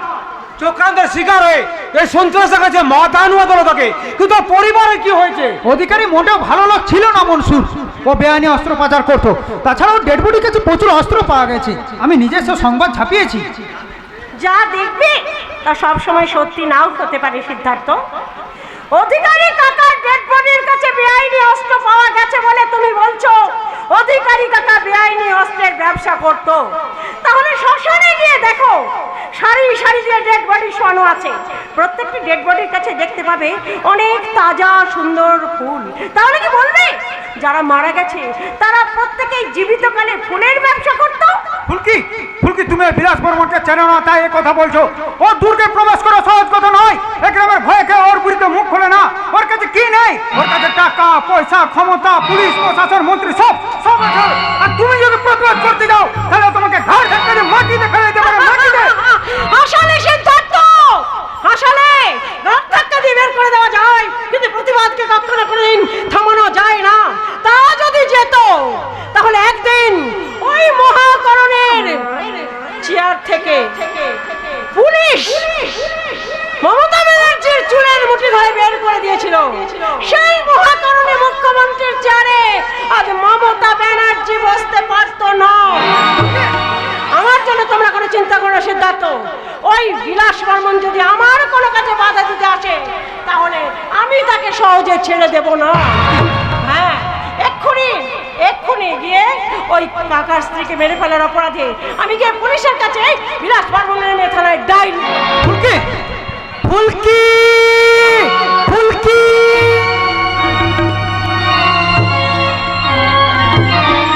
এই যে ফুলকি, সিদ্ধার্থ, মনসুর, আরে তোরা সকলে আছিস বলে আছিস দেখছি। আরে তোদেরকে একটা সুন্দর খুশির খবর দেবো বলে আমি দৌড়ে দৌড়ে আসছি। খুশির খবর? দাদা, কি খুশির খবর? আরে বল। দশ হয়েছে, বলো না, বলো না। আরে বলবো বলবো, তার আগে এই নে তোর জন্য একটা নতুন সালোয়ার কামিজ এনেছি। দেখ তো তোর পছন্দ হয় কিনা। ভীষণ সুন্দর হয়েছে, আমার খুব পছন্দ হয়েছে, খুব পছন্দ হয়েছে। আর মনসুর, তোদের সকলের জন্য এনেছি হলদিরামের মিঠাই। বাহ, নিশ্চয়ই কোনো খুশির খবর আছে। আমরা সকলে মিষ্টি মুখ করবো। আর সিদ্ধার্থ, এই নে তোর জন্য পেনটা এনেছি। এই পেনটা দিয়ে তুই খবর লিখবি, খবর। হ্যাঁ, সবই তো বুঝলাম সজলদা, কিন্তু হঠাৎ করে ফুলকির জন্য সালোয়ার কামিজ, সকলে দিল খুশ করা মিষ্টি, আমার জন্য নতুন পেন, এসবের মানে কি সজলদা? দাদা, তার আগে বলো তো দাদা, তুমি কি লটারি পেয়েছো নাকি? লটারি নয় রে বোন, লটারি নয়। আমি যে দেবতার পরশ পেয়েছি, আর ওই দেবতা আমাকে চাকরি দিয়েছে। আর চাকরি তো তুমি আগে করতে। হ্যাঁ করতাম, আর সেই 3,500 টাকার চাকরি আমি ছেড়ে দিয়েছি। ছেড়ে দিয়েছো? হ্যাঁ, আর কাল থেকে যে চাকরিটা করতে যাব তাতে মাইনে পাবো 10,000 টাকা। কি বললে দাদা? 10,000 টাকা? বলো না দাদা, তুমি কোথায় চাকরি পেয়েছো? বিলাসদার কারখানাতে। হ্যাঁ রে বোন, হ্যাঁ, বিলাসদা নিজে ডেকে আমাকে চাকরি দিয়েছে। ওর কারখানার নতুন সুপারভাইজার আমি। মাস গেলে 10,000 টাকা মাইনে পাবো, তাই অ্যাডভান্স হিসাবে 1 মাসের টাকাও দিয়েছে। এই গায়ের 5 জন লোক বিলাসদা নামে বাজে কথা বললেও আমার কাছে বিলাসদা দেবতা। চুপ করো দাদা, তুমি চুপ করো। নিজের স্বার্থ সিদ্ধি করবার জন্য যাকে তুমি দেবতা বলছো, ওই বিলাস বর্মন কিন্তু এই গায়ের আরো 5টা মানুষের ক্ষতি করেছে। দাদা ছেড়ে দাও, দাদা ছেড়ে দাও, ওই কারখানার চাকরিটা তুমি ছেড়ে দাও। কখনো না। তুই একবারও কি ভেবে দেখেছিস এতগুলো দিন আমি কি করে কাটিয়েছি? ওই কোটা টাকা মাইনে পেতাম বলে দিন রাত টিউশনি করে তোকে লেখাপড়া শিখিয়েছি। দাদা। নিজে না খেয়ে না পেয়ে প্রতি মাসে তোর জন্য টাকা দাদা। পাঠিয়েছি। আর আজ যখন 2 টাকার মুখ দেখতে চাইছি তখন তোরা বাধা দিতে চাইছিস। কান খুলে শুনে রাখ, ওই বিলাস বর্মনের দেওয়া চাকরি আমি ছাড়বো না, ছাড়বো না, ছাড়বো না। চোর! দাদা আমার কথা না শুনে এখান থেকে চলে গেল, কিন্তু দাদা তোমার কথা নিশ্চয়ই শুনবে। আপদে বিপদে দাদাকে তো তোমরাই দেখো। যাও ভাই যাও, শিগগিরই গিয়ে আমার দাদাকে বুঝিয়ে ফিরিয়ে নিয়ে এসো, যাও। তুই তোর দাদাকে ভালো করে চিনিস রে ফুলকি। সজল একবার যা বলে তাই করে। ওই বিলাস বর্মা যখন এবার দেবতা আসরে বসিয়েছে, তোর হাজার বোঝালো ও কারো কথা বিশ্বাস করবে না রে ফুলকি, কারো কথা বিশ্বাস করবে না, বিশ্বাস করবে না। সিদ্ধার্থ, তুমি কেন চুপ করে মাথা নিচু করে দাঁড়িয়ে আছো? তুমি অন্তত কিছু করো সিদ্ধার্থ। কি করব আমি? অভাব, অভাব তোমার দাদার শরীরটাকে ক্লান্ত করে দিয়েছে ফুলকি। আর ওই বিলাস বর্মন তোমার দাদা সে ক্লান্ত শরীরটাকে সোনার খাটে শুয়ে ঘুম পাড়িয়ে দিয়েছে। আর আমি তোমার দাদা 2 চোখ হয়ে গেছে বন্ধ। আর বন্ধ হয়ে যাওয়া অন্য মানুষের ঘুম আমি তো কোন ছাড়। সিদ্ধার্থ, ভগবানও ভাঙাতে পারবে না ফুলকি, সিদ্ধার্থ, কোনো দিনই না। সিদ্ধার্থ! বিলাস বর্মন, শুরুতেই তুমি বরের 2.5 পাঁচালে কিস্তি মাফ করতে চাইছো, কিন্তু মনে রেখো আমার নাম ফুলকি, আমি তোমাকে সহজে ছেড়ে দেব না। তোমার ওই কাজের প্রাসাদে আমি ফাটল ধরাবই, তোমার শাসনের সিংহাসন থেকে আমি তোমাকে টেনে নামিয়ে আনবই, তোমার মুখোশ আমি 2 হাতে টেনে ঘুরে ফেলে দেবো, তোমার স্বরূপটা আমি সকলের কাছে প্রকাশ করে দেবো। আজ যারা তোমার ভয়ে মুখ বন্ধ করে বসে আছে, একদিন তারাও তোমার বিরুদ্ধে গর্জে উঠবে। আমি তোমার এমন অবস্থা করবো বিলাস বর্মন, যা দেখে ঘুমের ঘরে তুমিও চিৎকার করে বলে উঠবে, মেয়ে তো নয়, যেন আগুনের ফুলকি।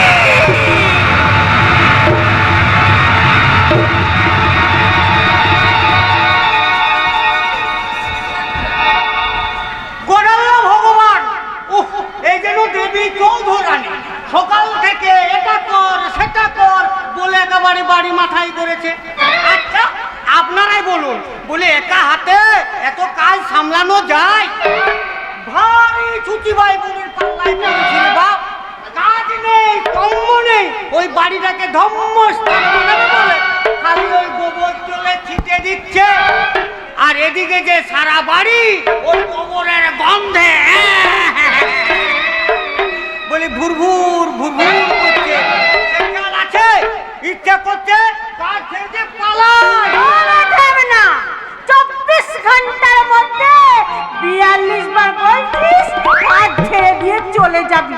তা হ্যাঁ রে ওলা উঠোর বেটা, বলি যাবি কোন চুলোয়? আমি আমার বউয়ের কাছে যাবো। বউয়ের কাছে যাব বলি, সে হতভাগীর সঙ্গে তো ঝগড়া করে চলে এসেছিস, সেখানে যাবার মুখ আছে তো? আচ্ছা ওই ঘটনার পর কার নাম মাথা খারাপ হয়ে ঠাকুমা? ও কি করছে জানো? কি করেছে? আমি কলকাতার কারখানাতে এই চাকরি করতে যেতাম বলে 2 বছর বাড়ি যেতে পারেনি, বেশ। মালিক ছুটি দেয়নি। তারপর ওই গ্রামের বাড়িতে বউয়ের কাছে গেলাম, তখন দেখলাম বউয়ের কলে মানে বাচ্চা। আমি রেগে গিয়ে বউকে জিজ্ঞাসা করলাম, 2 বছর আমি বাড়িতে ছিলাম না, তো বাচ্চা আর বউ হেসে বলল, এই তুমি ছিলে না তো কি হয়েছে, আমি তো ছিলাম। তা তো রেগে যাওয়ার কি আছে রে বাছা? তোর বউ তো তোর উপকারই করেছে, তোর কষ্ট করতে হলো না, অথচ বংশ বৃদ্ধি হয়ে গেল। তোমার কি মাথা খারাপ হয়ে গেছে ঠাম্মা? শালা অন্য লোকের বাচ্চাকে আমি নিজের ছেলে বলে আদর করবো? আরে ঢামনা, অন্য লোকের মেয়েকে বউ বলে ঘরের দরজা বন্ধ করতে পারো, আর অন্য লোকের ছেলেকে ছেলে বলে কোলে নিতে পারো না। গায়ে বাছুরে আছে জোড়া, না পিরা পার কপাল পোড়া। গায়ে বাছুরে আছে জোড়া, না পিরা পার কপাল পোড়া। নাতি আমার জাবরে কাটে, গায়ে ধরেছে অন্য ছোড়া। নাতি আমার জাবরে কাটে, গায়ে ধরেছে অন্য ছোড়া। গায়ে বাছুরে আছে জোড়া, না পিরা পার কপাল পোড়া। গায়ে বাছুরে আছে জোড়া, না পিরা পার কপাল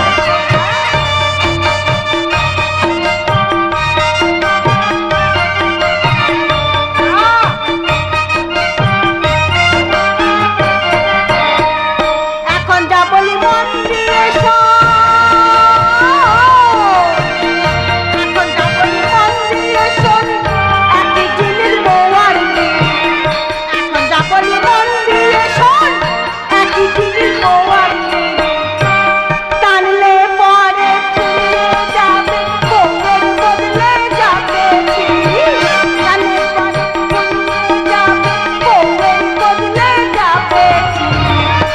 গায়ে বাছুরে আছে জোড়া, না তুই আমার কপাল পোড়া। গায়ে বাছুরে আছে জোড়া, না তুই আমার কপাল পোড়া। গায়ে বাছুরে আছে জোড়া, না তুই আমার কপাল পোড়া। ঠাম্মা, তুমি থামবে? বেশ। কোথায় আমার ওই কাটা খায় একটু মলম লাগাবে? তা নয়, নুনে ছিটে দিচ্ছ, মাঝে মাঝে বলো আমি আত্মহত্যা করি। এই বয়সে মরবি কেন রে ছোড়া? আমার মনে হয় কি তোর না মোবাইল ফোনের মতন চার্জ ফুরিয়ে গেছে। তুই বরং এক কাজ কর, কিছুদিন ছুটি নিয়ে তোর বউয়ের কাছে ঘুরে আয়। বউয়ের ছোঁয়া পেলে না আবার চার্জ ফুল হয়ে যাবে, মানে একবারে টাওয়ার টান টান টান টান টান টান করবে, তখন দেখবি আর মরতে ইচ্ছে করবে না। ঠাম্মা, প্রায় 6 মাস হয়ে গেল বাড়ি যাইনি। যাসনি ঠিকই, তবে যেতে হলে যা না, তোকে তো আমরা কেউ বাড়ি যেতে বারণ করছি না। আরে ঘুরে আয় 2 দিন। তবে হ্যাঁ, যেতে হলে কিন্তু এক্ষুনি যা, কারণ মাসখানেক পর কিন্তু আর ছুটি পাবি না। আরে মাসখানেক পর ছুটি পাবে না কেন বললি? হ্যাঁ মা, কারণ হচ্ছে সিঁদুর আমি বিয়ে লাগিয়েছি। কি বলছেন কর্তা? আমাদের ছোট বাবুর বিয়ে? হ্যাঁ রে, এই খবরটা দেওয়ার জন্যই তো আমি ওই পণ্ডিত মশাইয়ের বাড়ি থেকে সোজা এখানে এলাম। খুব ভালো হয়েছে, খুব ভালো হয়েছে রে খোকা। মরার আগে নাদ বউয়ের মুখটা দেখে যাব। তা হ্যাঁ রে খোকা, এই ঠাকুর মশাই বিয়ের জন্য কোন দিনটা ঠিক করলো বল দেখি? এই সামনের মাসের 10 তারিখে হ্যাঁ, বুধবার গোধূলি লগ্ন। সামনের মাসে 10 তারিখ। সে তো আর দেরি নাই রে খোকা। বলে এত কাজ তুই একা কি করে সামাল দিবি রে খোকা?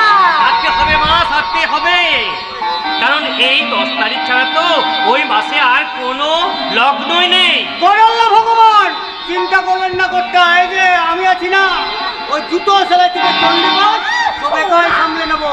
সে না হয় বুঝলাম, তুই আপাতত যা, ওই মন্দির তোলার কাপ ঘরে সিধু ক্যারাম খেলছে, ওকে গিয়ে বল আমি ডাকছি। আচ্ছা, আমিও এ বাড়ির ওই হব বোরকে না বিয়ের টোপর পরানোর জন্য আমি একেবারে ধরে নিয়ে আসছি।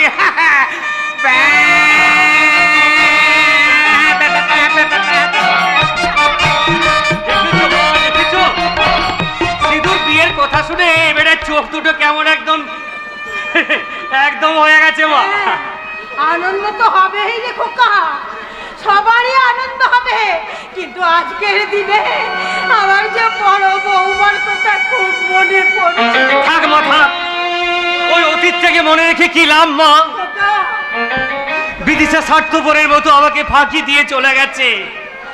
আমি তো ওর কোনো ক্ষতি করিনি মা। খোকা, মা গো, শুধু বলেছিলাম পাশে থেকো।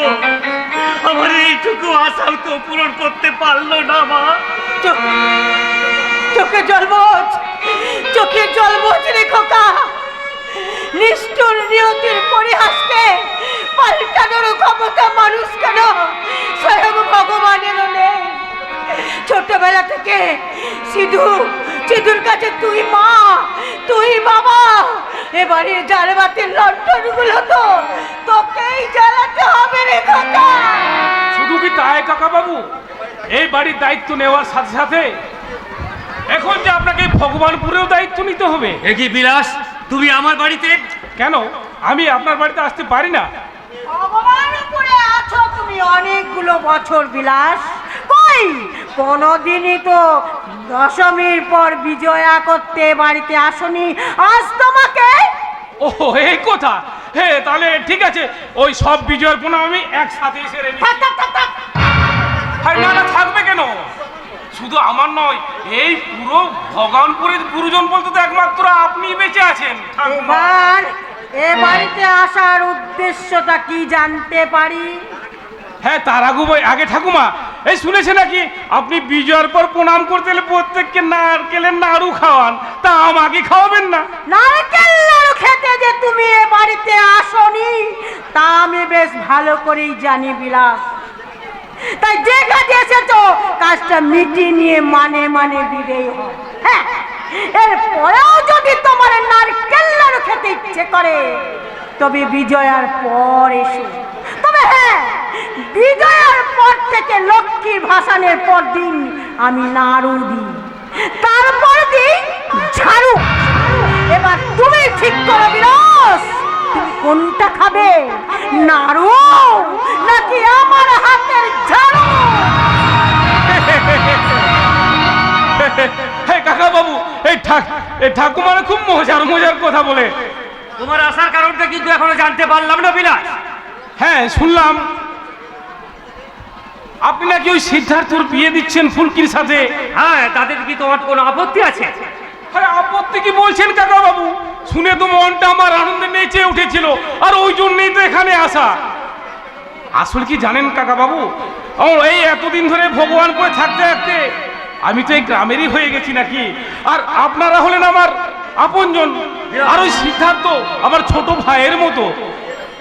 তাই এই বিয়েতে সমস্ত খরচা আমিই করব, আপনি দয়া করে না বলবেন না। বিলাস, হ্যাঁ কাকা বাবু, এই প্যান্ডেল থেকে তত্ত্ব, লাইট থেকে বাজি, সানাই থেকে ব্যান্ড পার্টি এবং বিয়েন থেকে ক্যাটারার সব দায়িত্ব আমার। আপনি দয়া করে কিন্তু না বলবেন না। না না না না, তা কি করে হয়, তা কি করে হয়? আরে ছেলেটা তো আমার, আর তাছাড়া আমার যা কিছু আছে তাই দিয়ে এই অনুষ্ঠানটা সুসম্পন্ন করতে আমার কোনো অসুবিধা হবে না। হ্যাঁ তা আমি জানি কাকা বাবু, হ্যাঁ তবু বলবো আমি তো আপনার ছেলের মতো, তাই পকেট ভর্তি টাকা নিয়ে এসেছো মানুষ কেনার জন্য, তাই না? ফুলকি, আমার দাদাকে নিয়ে তুমি কেনা শুরু করেছো, এখন আমাকে থামিয়ে দেওয়ার জন্য এসেছো কাকা বাবুকে কিনতে, তাই না? দুর্নীতির দোকানদার বিলাস বর্মন। ও কত বড় হয়ে গেছো, তোমায় দেখে আমার চোখ জুড়িয়ে যাচ্ছে গো। নাটক বন্ধ করো বিলাস দা। এই গ্রামে ফিরে সেই গ্রামের মানুষগুলোর কাছ থেকে আমি তোমার নামে নানান ঘটনা শুনতে পেয়েছি। গ্রামের মানুষগুলো তোমার ভয়ে মুখ বন্ধ করে থাকলেও আমি কিন্তু কিছুতেই চুপ করে বসে থাকবো না। হেই ফুলকি, বিশ্বাস এখন করো, তুমি ভেবে ঠিক করো কি করবে। সুস্থ জীবনে ফিরে গিয়ে গীতা পড়বে নাকি লোকের ক্ষতি করতে গিয়ে তুমি চিতায় চড়বে? হে এসব তুমি কি বলছো ফুলকি? আরে আমার নামে যা শুনেছো সব মিথ্যে। আমি প্রতিদিন সকালে দুপাতা রামকৃষ্ণ কথামৃত না পড়ে জল পর্যন্ত খাই না, আর সেই আমি কিনা করবো এই গ্রামের ক্ষতি? তুমি বিশ্বাস করো, আমি গ্রামের ভালো কিছু করতে চাই। ভালো কথা, তাহলে কলেজ করবার জন্য তোমার ওই ইট খোলার জমিটা তুমি দান করে দাও। হ্যাঁ করলাম। সে কি, তুমি জমিটা কলেজ তৈরি করার জন্য সত্যি সত্যি দেবে? শুধু জমিটা নয় কাকা বাবু, আপনাকে এই পুরো ভগবানপুরের দায়িত্ব দেব। মাস 3 পর পঞ্চায়েত নির্বাচন, আমি চাই আপনি নির্বাচনে দাঁড়ান এবং জিতুন। না না না, আমি আপনাকে অর্থ দিয়ে সাহায্য করব, আর আপনি এই ভগবানপুর গ্রামকে স্বর্গের মতো গড়ে তুলবেন। আরে সে কি করে হয়? আমার কানকে যে বিশ্বাস হচ্ছে না, আমি নির্বাচনে দাঁড়াবো? হ্যাঁ কাকাবাবু দাঁড়াবেন, আমি সব ব্যবস্থা করে দেবো। না না না, এ আমার দ্বারা হবে না। ভাই কেন হবে না? এই ফুলকি, আরে তুমি তো গ্রামের ভালো চাও, আমি না হয়ে গ্রামের ক্ষতি করছি, কিন্তু কাকা বাবু তো কখনো ক্ষতি করেননি এবং করবেনও না। কাকাবাবু, কাকাবাবু, কথাটা কিন্তু ফেলে দেবার নয় কাকাবাবু। এই গ্রামের উন্নতির কাজ করবার জন্য কাউকে না কাউকে তো দায়িত্ব নিতেই হবে। এই ভগবানপুরের ভালো হোক, তা আমি মন থেকে চাই রে মা, কিন্তু এত বড় দায়িত্ব নিয়ে আমি যদি সামলাতে না পারি, না না না, আমার মাথাটা কোনো কাজ করছে না। তোমরা আমাকে একটু ভাববার সময় দাও, একটু ভাববার সময় দাও, একটু ভাববার সময় দাও। এ ফুলকি, এবার তো আমার প্রতি তোমার কোনো রাগ নেই? কলেজের জন্য জমি দান করলাম, আরে কাকা বাবুকে এই পুরো গ্রামের দায়িত্ব দিলাম, আর তোমার দাদাকে চাকরি দিলাম। কিন্তু যাই বলো ফুলকি, আমি কিন্তু যা কিছু করছি সব তোমার জন্যে। আমার জন্যে? হ্যাঁ হ্যাঁ ফুলকি, এই তোমাকে দেখার পর থেকে না আমি যেমন কেমন হারিয়ে গেছি, মনে হচ্ছে দিনের তারা রাতে রোদ পড়ছি, দিনে তারা দেখছি। লক্ষণগুলো কিন্তু পাগলে। যখন কেউ আমাকে পাগল বলে তার প্রতিবাদ করি আমি, যখন তুমি আমায় পাগল বলো, ধন্য যে হই সে পাগলামি, ধন্য আমি, ধন্য যে পাগল তোমার জন্য, আমি ধন্য যে পাগল তোমার জন্য। আমি তোমাকে ভালোবাসি ফুলকি। তুমি খুব ভালো করেই জানো সিদ্ধার্থ ছাড়া অন্য কাউকে আমি কিছুতেই বিয়ে করতে পারবো না। এই মরেছে, আরে বিয়ে তো তুমি সিধুকেই করবে, আমি দাঁড়িয়ে থেকে বিয়ে দেব। খুব কষ্ট হবে, এই চোখ ফেটে জল গড়িয়ে নদীতে পরিণত হবে, তবু আমি মেনে নেব। আমি শুধু চাই, আমার একটাই দাবি। বলো কি চাও তুমি, কি তোমার দাবি? ওই সেই বোঝে না, খুব দুষ্টু তুমি। আমার শুধু একটাই দাবি, ওই আই বুড়ো ভাত খাওয়ার মতো না, ওই আই বুড়ো ফুল সজ্জাটা তুমি আমার সাথে। চাই না, কানে লাগে না বুঝি। You are going too far. এবার চেঁচানে না, ছোটবেলায় যেখানে আমি চিমটি কেটে দিতাম, সেখানে হাত বুলিয়ে চিমটি কেটে দেবো। জমি নেবে, আমি দেবে না বললে তো চলবে না ফুলকি। ভুলে যেও না, তোমার মতো মেয়েরা জন্মায় আমার মতোই পুরুষদের আনন্দ দেওয়ার জন্য। আরে বিলাস বর্মন, আমার মতো মেয়েরা শুধু তোদের মতো পুরুষদের আনন্দ দেবার জন্যই জন্মায় না, জন্মায় তোদের মতো পুরুষদের কানের পাশে চড় মেরে সোজা লাইনে নিয়ে আসার জন্য। মারলে বলো, তুমি আমার সঙ্গে আই বুড়ো ফুলসজ্জা করতে চাইলে, কিন্তু আই বুড়ো ফুলসজ্জা তো আর হবে না, তাই আই বুড়ো চটটা তোমাকে মেরে নিলাম। এবার বলো কেমন লাগলো? গালে মারলে, আরে বুকে লাগলো, বুকটা যেন ধড়ফড় করছে ফুলকি। আর ওখানেই থেমে যাও, ধড়ফড় করা বুক নিয়ে আর বেশি এগোতে যাও না, যে কোনো সময় তোমার হার্ট অ্যাটাক হতে পারে। জীবনটা একটা ক্রিকেট খেলার মতো,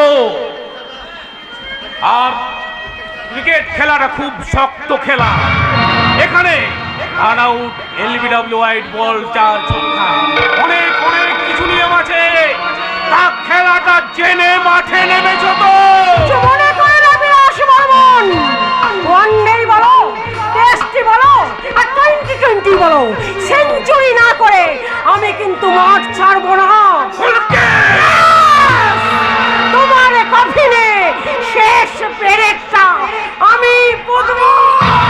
দুরন্ত ঘূর্ণি এই লেগেছে পাক, এই দুনিয়া ঘোরে বল বল বল বল, ছন্দে ছন্দে কত রঙ বদলায়, রঙ বদলায় কত রঙ বদলায়, রঙ বদলায়। দুরন্ত ঘূর্ণি এই লেগেছে পাক, এই দুনিয়া ঘোরে বল বল বল বল, ছন্দে ছন্দে কত রঙ বদলায়, রঙ বদলায় কত রঙ বদলায়, রঙ বদলায় কত রঙ বদলায়, রঙ বদলায়।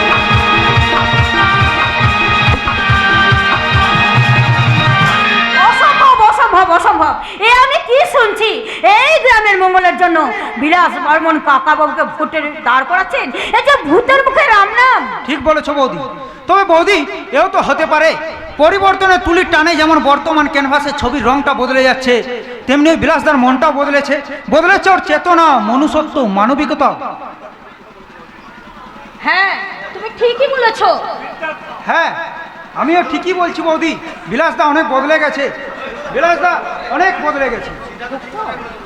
সিদ্ধার্থ ঠিক কথাই বলেছে বৌদি, আমি নিজে সাক্ষী এই বদলের। বিলাসদাকে তোমাদের থেকে আমি বেশি করে চিনি। দিনের পর দিন, রাতের পর রাত কাটিয়েছি ওই মানুষটার সাথে। বৌদি, দস্যু রত্নাকর যদি বাল্মীকি মুনি হতে পারে, তাহলে তোমার ওই শয়তান স্বামীও ভালো হতে পারে বৌদি। তোমরা যা বলছো তা যদি সত্যি হয় তাহলে সব থেকে বেশি খুশি হব আমি। প্রত্যেক দিন এই শীতেতে সিঁদুর পরার সময় আমার যে চোখ দিয়ে বেদনার অশ্রু ঝরে তা আনন্দের অশ্রুতে পরিণত হয়ে যাবে। কিন্তু তোমাদের বিলাসদা যে বদলে গিয়েছে তার প্রমাণ আমি যতদিন না পাচ্ছি ততদিন দুঃস্বপ্নের কালো মেঘটা যন্ত্রণার আকাশ থেকে কিছুতেই সরবে না ভাই। বেশ, আমি কলকাতা থেকে ফিরি, তোমার দুঃস্বপ্নের আলোর মেঘটা আমি নিজের হাতে সরিয়ে দেবো। তুমি কলকাতায় যাচ্ছ? হ্যাঁ, কাল যাব, 3 দিন বাড়িতে থাকবো না। হঠাৎ কলকাতায় কেন? কারখানার মেশিনগুলো সব পুরাতন হয়ে গেছে, যে কোনো সময় ভেঙে গিয়ে একটা অ্যাক্সিডেন্ট হতে পারে।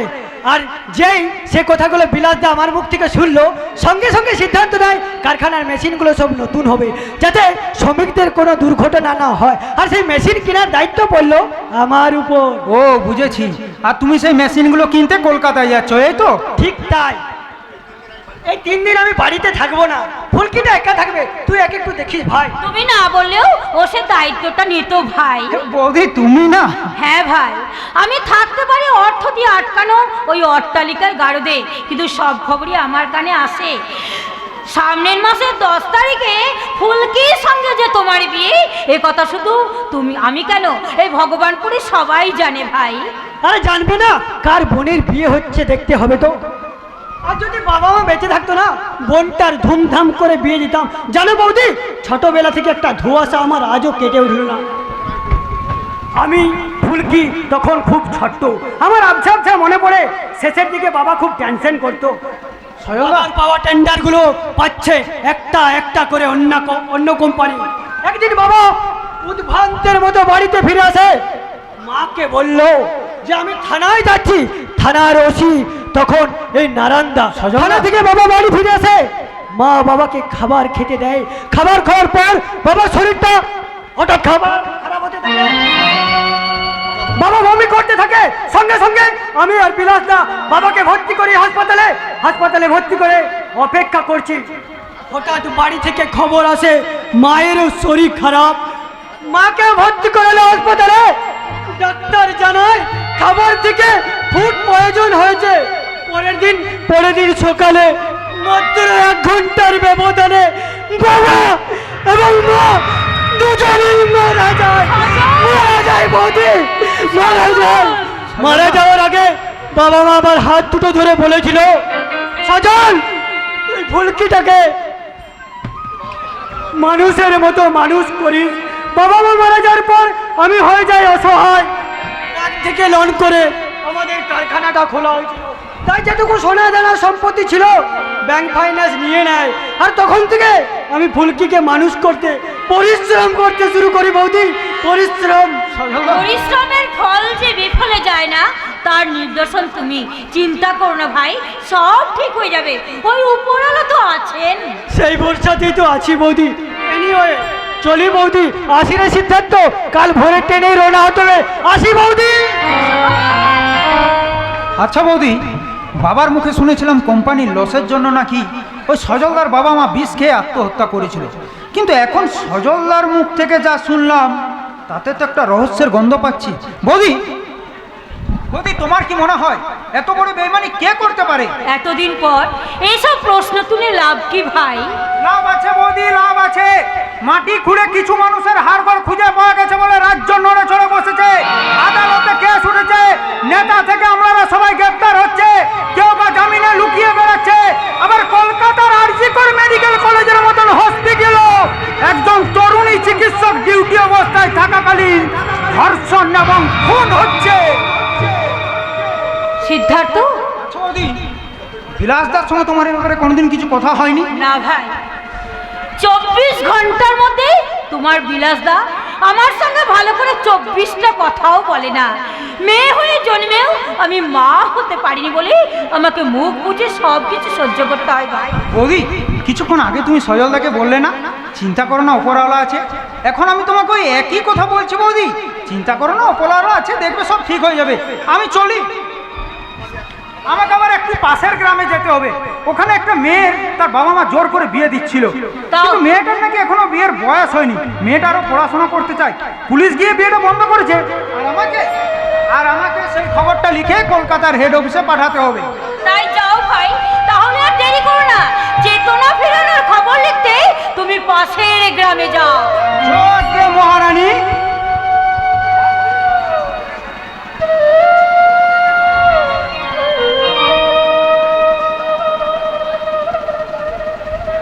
মানবতার কলম ধরে জনগণের কাগজে এই সাংবাদিক চলল পাশের গ্রামে খবর লিখতে। বিলাস বর্মন, তাহলে তুমি চক্রান্তের জলটা ভালোই বিছিয়েছ। যে সমস্ত যুব সম্প্রদায় তোমার বিরুদ্ধে প্রতিবাদ করবে তাদেরকেই তুমি হাত করেছ, যাতে তারা মেরুদণ্ডহীন হয়ে পড়ে, যাতে তারা তোমার বিরুদ্ধে প্রতিবাদ না করে। কিন্তু বিলাস বর্মনকে আমি ভালো করে চিনি, এর পিছনে নিশ্চয়ই তার কোনো প্ল্যান আছে। তাই তো আর যুব সম্প্রদায়কে মেরুদণ্ডহীন করে ফেলতে চাইছে। কে জানে কার ভাগ্যে আছে সেই বিষাক্ত ছবল, কে ককি উঠবে অসহ্য যন্ত্রণায়।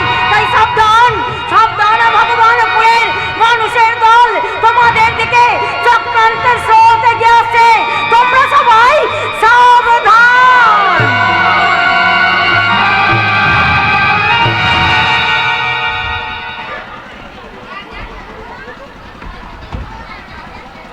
ভালো লাগে না, ভালো লাগে না, ওই বিলাসবাবুর চাকরগিরি করতে ভালো লাগে না, কিন্তু কি করব, উপায়ও তো নেই।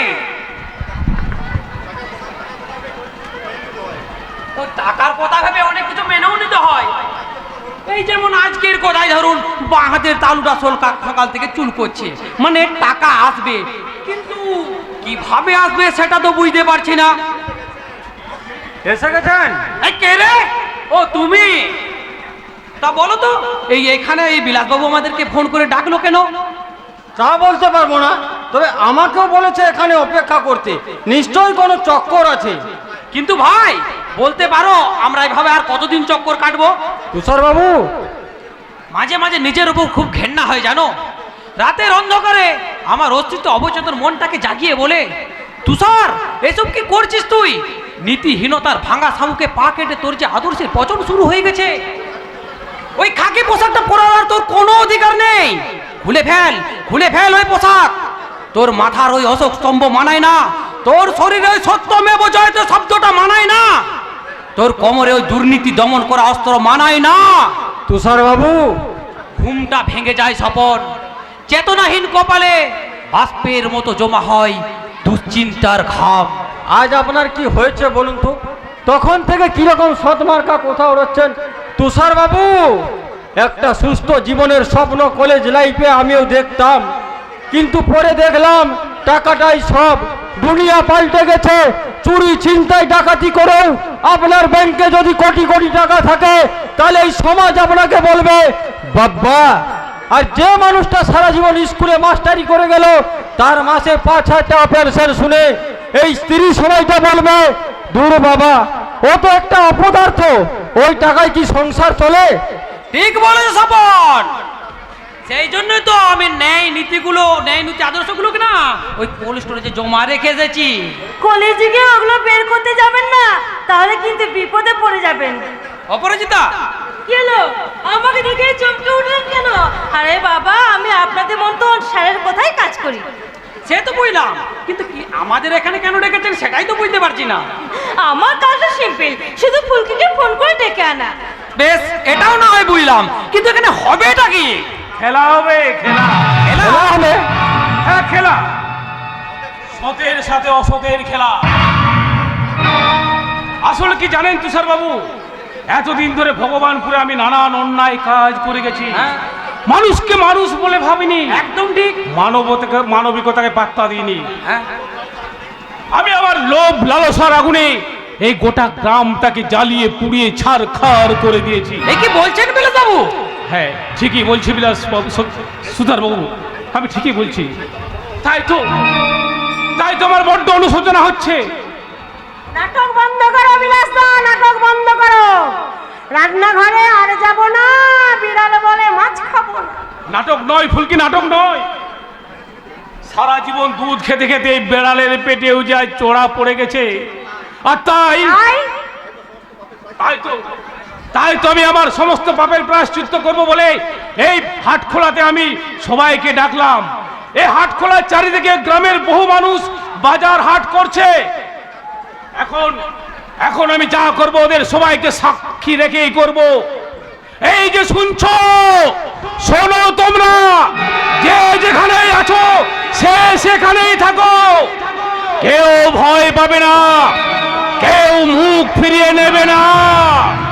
তোমাদের অত্যাচারী বিলাস বর্মন আজ তার পাপের প্রায়শ্চিত্ত করবে। বিলাসদা, তুমি আমার দাদার মতো, তাই সত্যি সত্যি তুমি তোমার ভুল স্বীকার করে সৎপথে ফিরে আসতে চাও, তাহলে আমিও তোমাকে কথা দিচ্ছি, এসপি সাহেবের কাছে ছোটাছুটি করে তোমার শাস্তি যাতে কম হয় আমি সেই ব্যবস্থাই করব। ওসব তোমাকে কিচ্ছু করতে হবে না ফুলকি। যদি পারিস ওই রাখি পূর্ণিমার দিন আর ভাইফোঁটার দিন না জেলে এসে একবার আমার সাথে দেখা করিস। বিলাসদা, তুমি স্বপন, তোকে আমার সাথে সারেন্ডার করতে হবে। আমি কেন সারেন্ডার করব? আমি তো আজ পর্যন্ত যা কিছু করেছি সব আপনার কথাতেই করেছি। হ্যাঁ, আর আজও আমার কথা শুনবি। নেন তুষার বাবু, হ্যান্ডকাপ পরান। হ্যান্ডকাপ? এই হ্যান্ডকাপ তো আমি আনিনি স্যার।